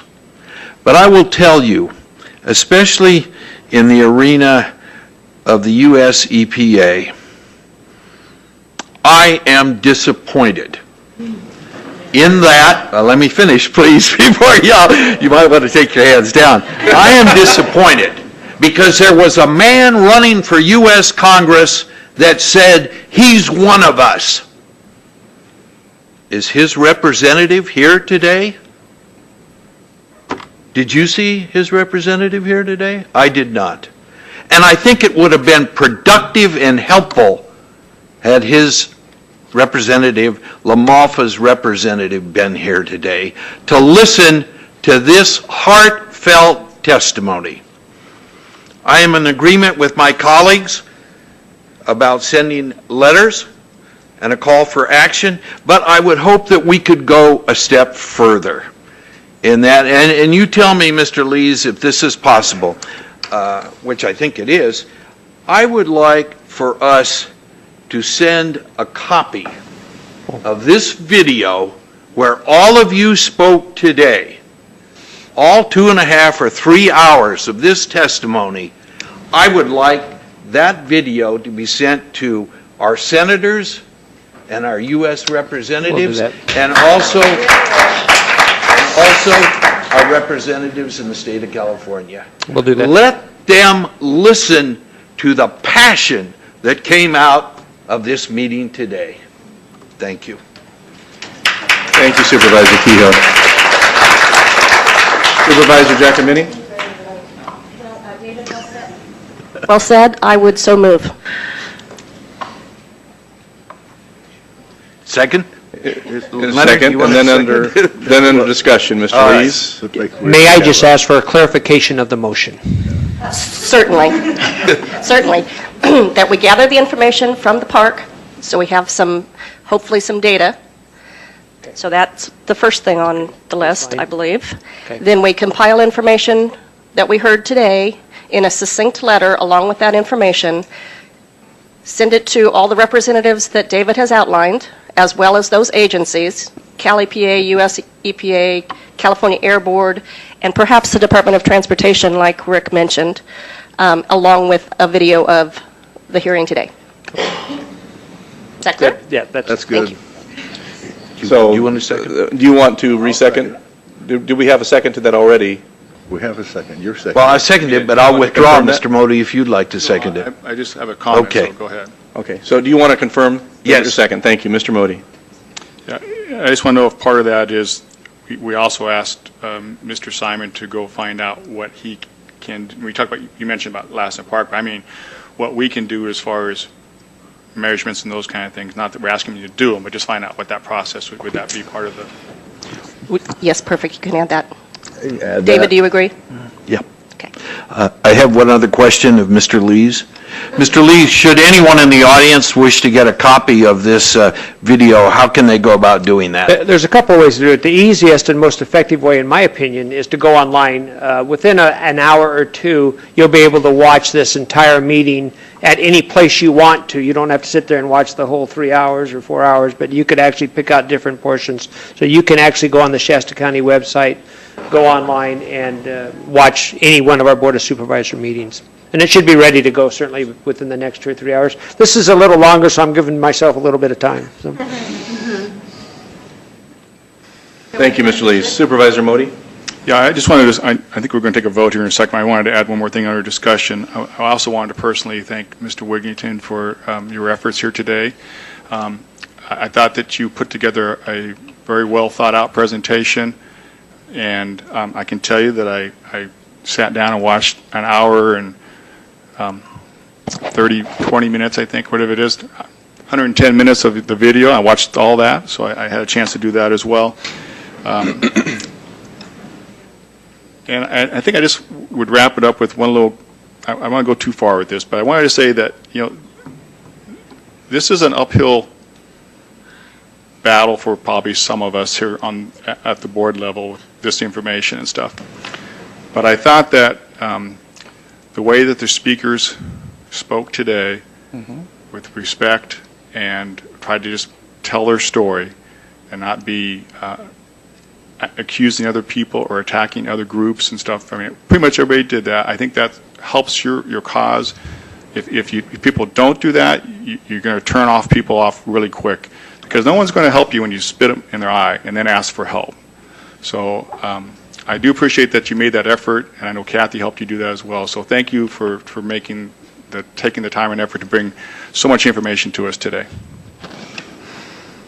And then just under discussion, I have one question in regards to the motion that's made. It was pointed out earlier that we had in 2008 sent the material, but that it lacked the request for a response. Can we include in whatever we send not just our request, I guess our demand that there be a response to the Shasta County Board of Supervisors? Maybe there's a better way of putting that, but I think you understand my point. In a timely manner. Yes. Correct. And I thought I embedded that in there, but Well, maybe you did. Maybe you did, Larry, and I just missed it. Okay, thank you. Very good, very good. Is there any other discussion? Seeing none, You have the motion in front of you. I think it's understood. All in favor, say aye. Aye. Any opposition? Motion passes unanimously.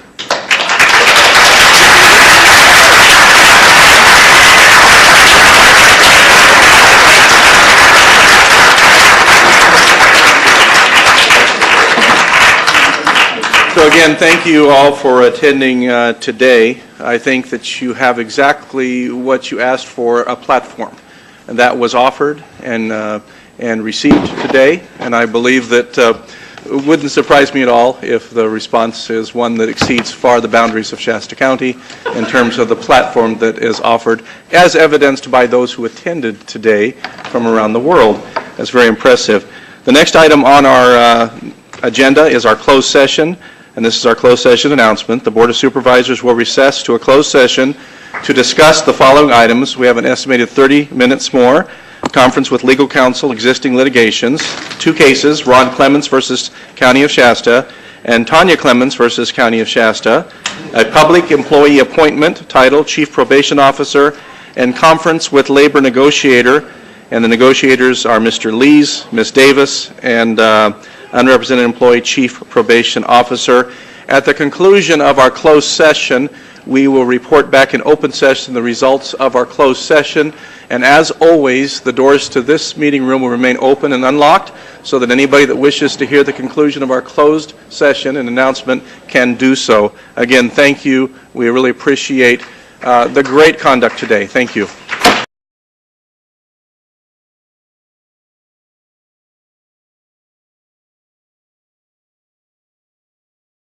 I think that makes everybody happy that we're to item number R7.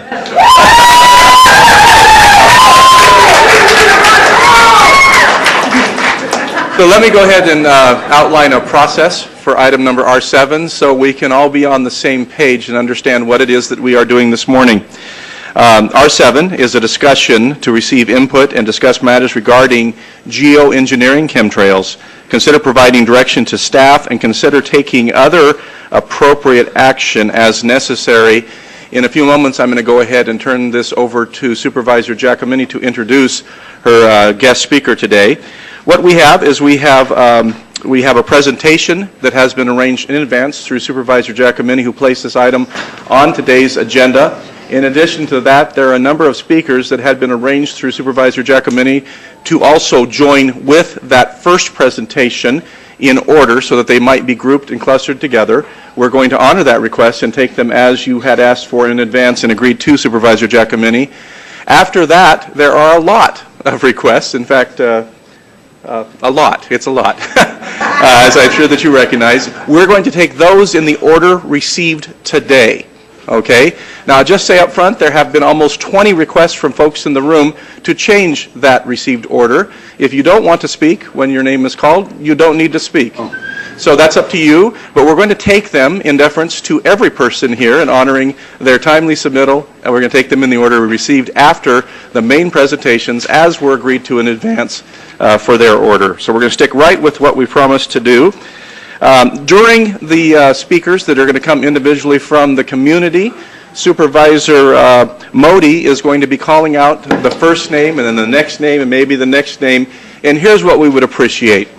As we go through the list, if you would listen attentively for your name, and don't hesitate. When you hear your name, go ahead and come over in this direction and line up, because then we won't have to all watch you as you walk from that corner of the room to this part of the room. We'd like to be able to move everybody through as rapidly. I expect that this hearing process, this public process, is going to take 3 to 4 hours based upon the number of people who have requested.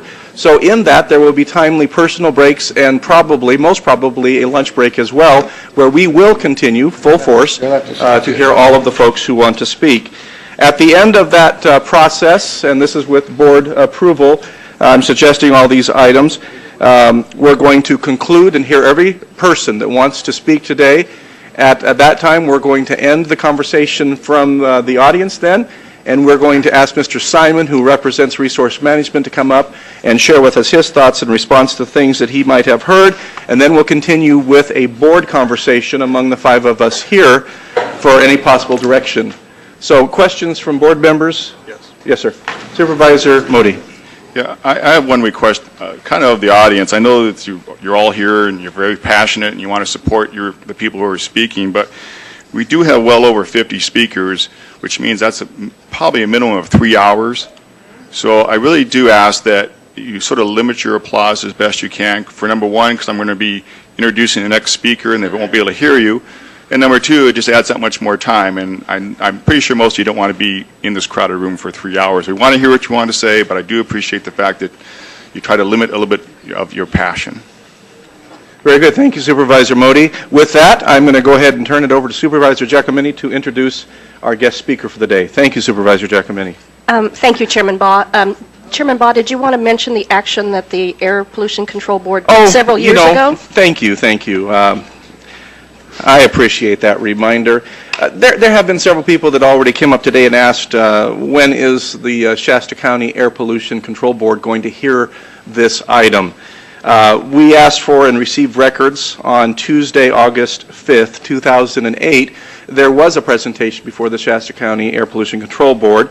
Speaking at that agendized meeting was Russ Wade, David Casebeer, Rodney Compton, Tom Slate, Deborah Whitman, Kimberly Percival, Rose Taylor, Randy Compton, Candace Guthrie, Linda Schreiber, Janice Powell, Dane Wigington, Francis Mangels, thank you. Those are the items or the names I have actually listed, made presentations that day. At the conclusion of that meeting, by motion of Supervisor Modi and seconded by Supervisor Baugh, all the information presented at that meeting was also forwarded to the California Air Resources Board and to the United States Environmental Protection Agency. I simply present this as an update of public information. Supervisor Giacomini. Perfect. Thank you, Chairman Baugh. It's my pleasure to introduce Matthew Sutton, who will be giving our first presentation, and then he is the only one that gets additional time at the request of the group that came forward. Speak up. We can't hear you. Boy, that's not usually a problem with me. Sorry. Okay, introducing Matthew Sutton, and then everybody else will be limited to the 3-minute time period. So we didn't hear some of the names in there, Pam. On the original list, we didn't hear all the names on the original list that were given. Hamid Rabi, and again, we have yet one more confirmation of when they spray upstream in our storm track, it diminishes and disperses our rain. Mr. Wigington, I'm going to ask a question. How much time did we have scheduled for? Okay, has that already passed? That was a 10-minute beeper. So let's do this. How much more time do you think? 30 seconds. Okay, very good. We want you to be able to conclude. Thank you. NOAA already deciding that we're not going to get rain from El Nino, which is astounding that they would know that so quickly. Another satellite photo, and this is hard to see on this screen, but the entire, people can view this at geoengineeringwatch.org, the entire Pacific is covered with grid patterns in this shot. It's hard to see. Prevalence of Alzheimer's disease going off the charts. Autism, 10,000% increase. Known connection with aluminum, same with Alzheimer's and dementia. Alzheimer's and autism, the common link, aluminum exposure. Last slide, the right to know. That's all we're asking. The public has a right to know there's a public health hazard in regards to the heavy metal contamination and the UV radiation. That's all we're asking is for that disclosure. Thank you for the extra time. Thank you for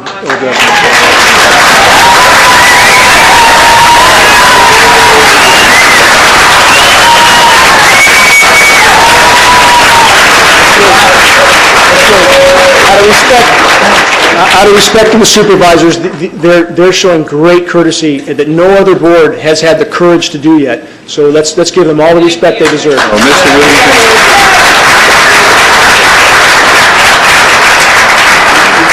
Before we move on to the scheduled additional presenters at 3 minutes apiece, and I'm going to just ask in advance as you come up that we're going to hold you to that 3 minutes. They know that. I do want to ask this board before, because you're our main presenter today, if there are any additional questions at this time from this board. Okay. So I have just 2 questions, and I'd like to ask you, and please excuse this. This is not meant in any other way, but out of complete respect. Could you just really concisely, what do you believe the purpose of this engineered spraying is? I mean this in all sincerity. What do you say the purpose of it is? I can tell you what the stated purpose is. by governmental document and Dane, U.S. Dane, patents. move Yeah, right into that mic there, I thank can you. tell you what the stated purpose is: solar radiation management, SRM, to block the sun. That's the stated purpose. The consequences don't seem to be considered with these programs, but that is the stated purpose on almost all UN and global governance documents for these programs. Okay, and obviously you presented a great deal of material to myself and to other board members over the years, and that is the conclusion drawn. I just wanted to draw that out today because I didn't hear that specific language, so I wanted to make sure we state that. But then on a personal level, I have another question, and I've asked many people, and no one's been able to answer this question for me, so I mean this in all sincerity. Why does the spraying create a drought in California and flooding in the Mideast, or the Midwest? Thank you for asking that question. Yes, thank you. I appreciate it. When you aerosolize the storm track, and the science backs up what I'm saying word for word, you diminish and disperse the rain. This is not seeding to create rain. This is seeding to create artificial cloud cover, and because there's too many condensation nuclei, it tends to disperse that moisture exactly as we've seen over California again and again. Back to my talk in front of the California Energy Commission, they recognized this fact. I spoke to their top scientists. When you have too many particles in the air, it diminishes rain. It does not augment it if those particles are too small. So it tends to migrate moisture from one place to another, creating drought and deluge. And this is very well documented from every major science institution, from MIT, Scientific American. These effects are known. So it's not a uniform effect. It tends to disrupt the hydrological cycle completely. So when you spray upstream in the storm track, it tends to migrate that moisture somewhere else where it comes down in a deluge. And that's exactly what we see. Mr. Wigington, thank you very much. Thank you, I Les. appreciate that. Don't go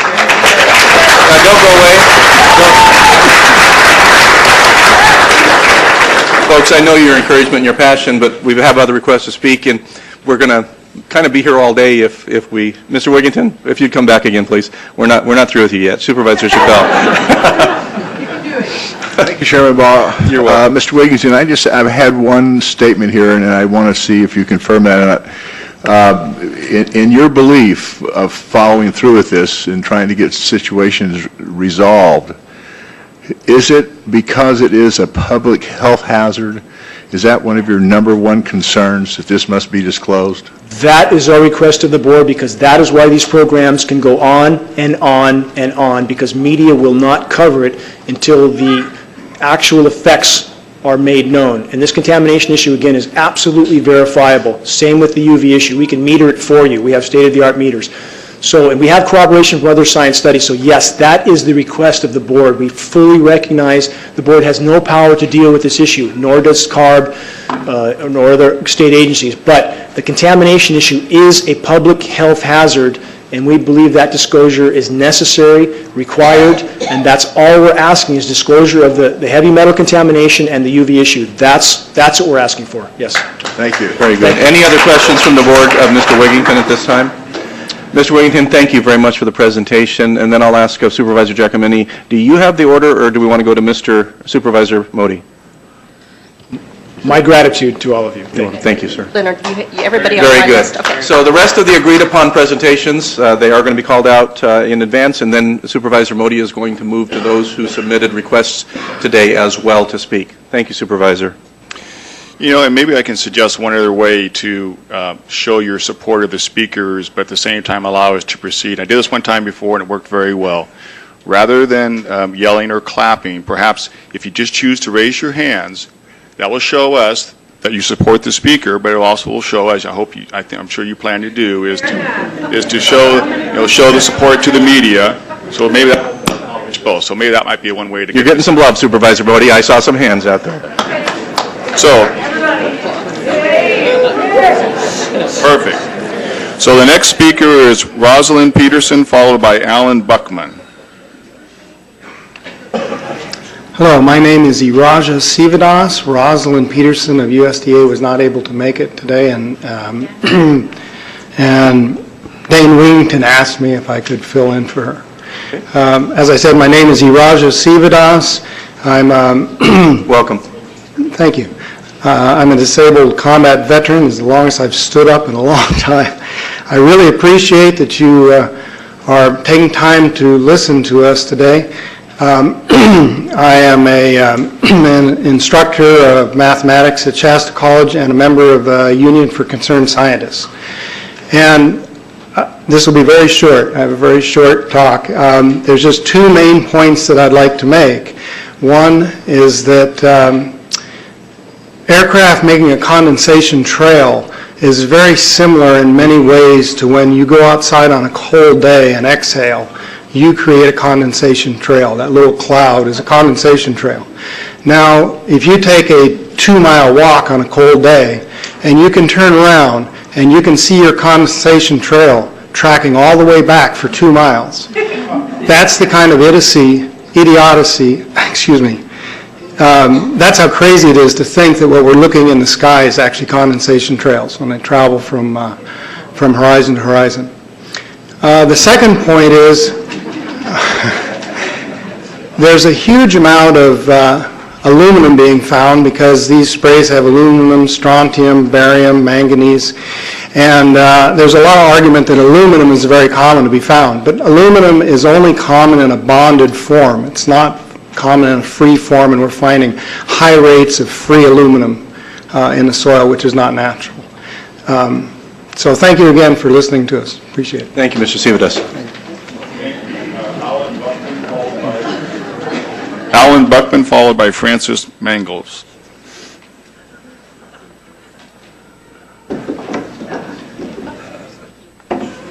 One quick comment was Rosalind was really sorry she couldn't make it today. Her mother fell and broke her wrist, and so she has to take care of some hospital duties. Anyway, I'm Alan Buckman. I was a weatherman in the United States Air Force. I was a wildlife biologist with the Department of Fish and Wildlife for 38 years. I have a lot of experience, field experience. I've been studying the cloud situation and doing research for the last 12 years. Our air and our natural resources, I want to tell you that we're in very great danger from the pollution that's coming down over us. And we've been led astray by the military-industrial complex, and they're responsible for the cloud's creation and weather manipulation programs. They're dark operations. That's why they're not out in the media. Now, I'm here to give you testimony that contrails, chemtrails, they're not contrails, are indeed real. They're spraying almost every day. I sit out with my wolf dogs in the afternoon, and I watch the clouds and watch the spraying program going on. We have clouds in the sky we've never seen before. Almost every day I'm seeing clouds I've never seen before. And NASA has been even named a few of these new clouds. It's really interesting, but NASA is a corporation. I want you to know that.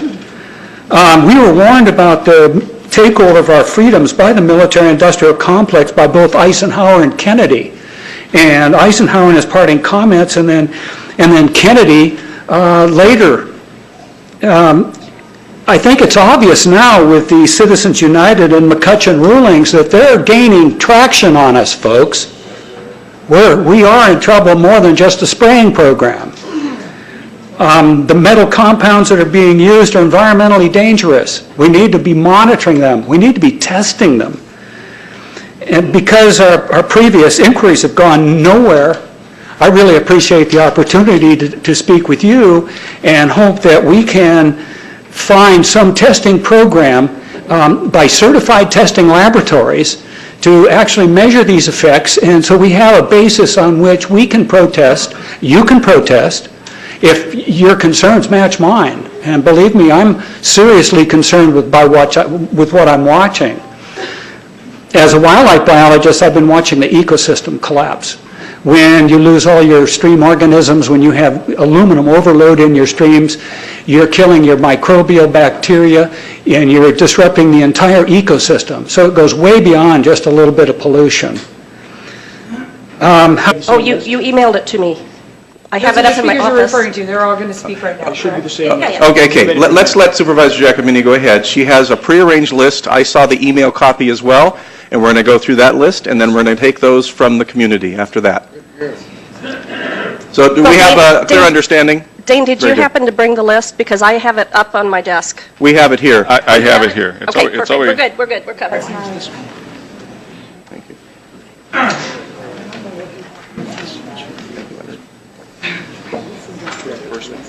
The first one is Matthew Sutton, correct? I have an announcement to make that Matthew Sutton is not here today.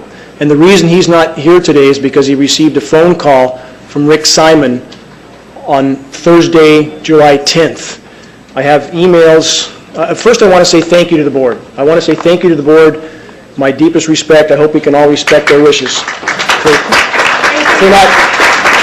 If we can keep that down so we can respect their wishes and get done as fast as we can. Matthew Sutton, who made a commitment to be here today, and here's part of that commitment. These are emails. It's a solid commitment. It's not ambiguous. Dana will participate. I will be able to attend this meeting. Solid commitments all the way through until a phone call last Thursday. After an hour-and-a-half conversation, I was told, with Rick Simon from Shasta County, Matthew, after speaking to his attorney, said he could not come. Now, when we see a contract with AECOM... Mr. Wigington? Yeah. Could you address us, please? I'm sorry. Thank you. I'm sorry, Les. After, this was a surprise to me as well, and perhaps at some point that the context of that conversation can be known, but after this conversation, Matthew let me know that there were contracts between AECOM, which he is the CEO of this company, and Shasta County. So I don't know why that phone call was made and why he had to cancel after that phone call, but Matthew has assigned his time to me in that case. So I'm going to proceed with this, and maybe this issue of this phone call that caused Matthew to cancel can be addressed later. Okay, so before you start, though, I'm going to address Supervisor Giacomini. Supervisor Giacomini, since you arranged this, did you receive a call yourself, or were you included in this conversation? No, I was not included in this And your conversation. invitation stood for Mr. Sutton to address us today. It did. Now, if there's a legal issue that we don't know about, I guess we need to find out. I just want to make sure. Correct. Just want to make sure that that invitation was good and not rescinded by you. Correct. Thank you. No, Thank it you. was, again, the call was initiated by Rick Simon to Matthew Sutton. Well, my point is, this is the board that extended the invitation, no one else. So I want to make sure that the community knew that that did not change. Oh, no, I'm sorry. Thank If I you. implied that at all. No, it did not come from the board at all. I didn't think you were, but I want to make sure. Sometimes people just kind of hear what they hear, and understand, Les. that invitation I understand. was strong and firm and still exists. I agree. We're not going to take questions from the audience, ladies and gentlemen. That's not going to happen. No. We're not going to Yes. take questions from the audience. Please don't do So that. I want to This is a proceed- time for conversation Thank from you the for registered listening. I'll speakers. proceed Thank as you. quickly as I can now.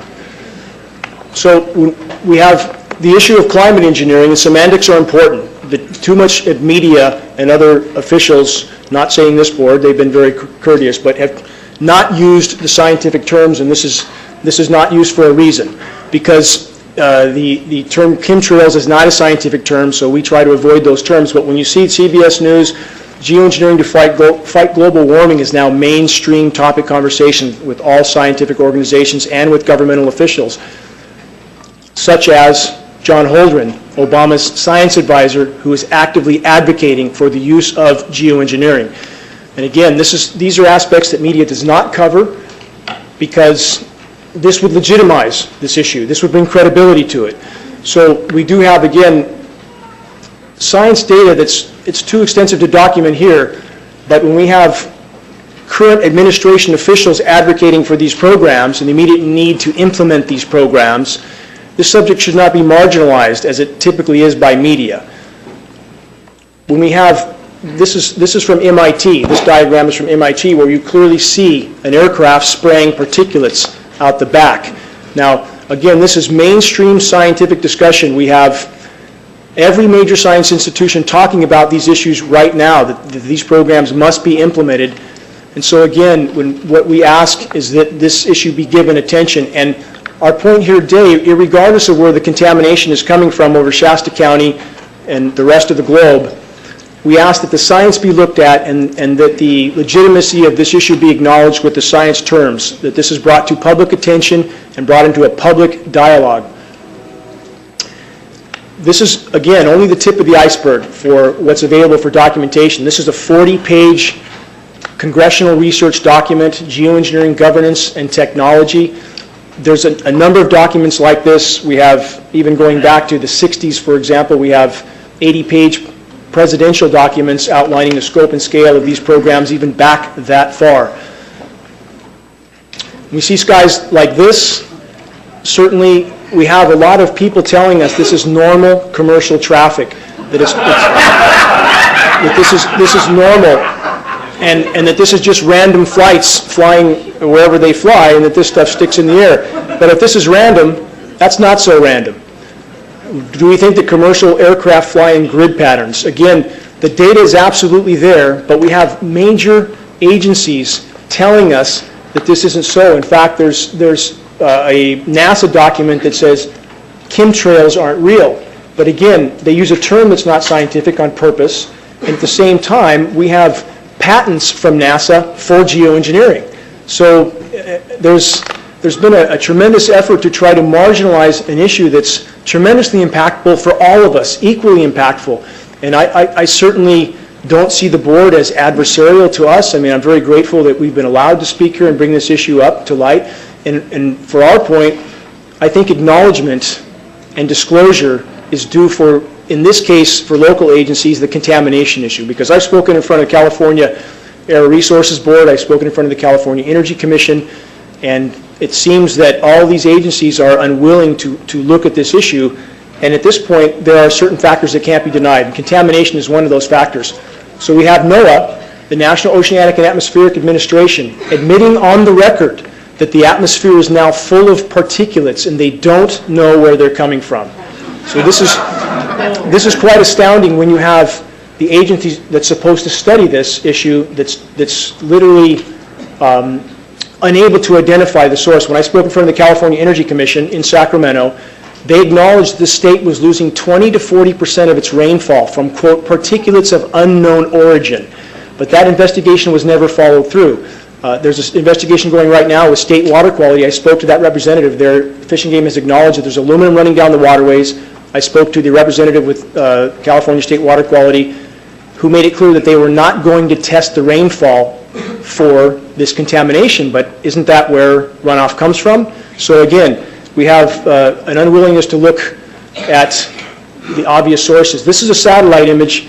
It's a little foggy, but if you look closely in the bottom left quadrant, you can see aircraft trails blanket spraying the Pacific. This is visible on satellite imagery every single day. These silvery white skies we see are particulates blowing in from the coastal regions, and we have patents stating the dire need to enhance the marine layer to try to deflect some of the sun's incoming thermal energy. It's called solar radiation management.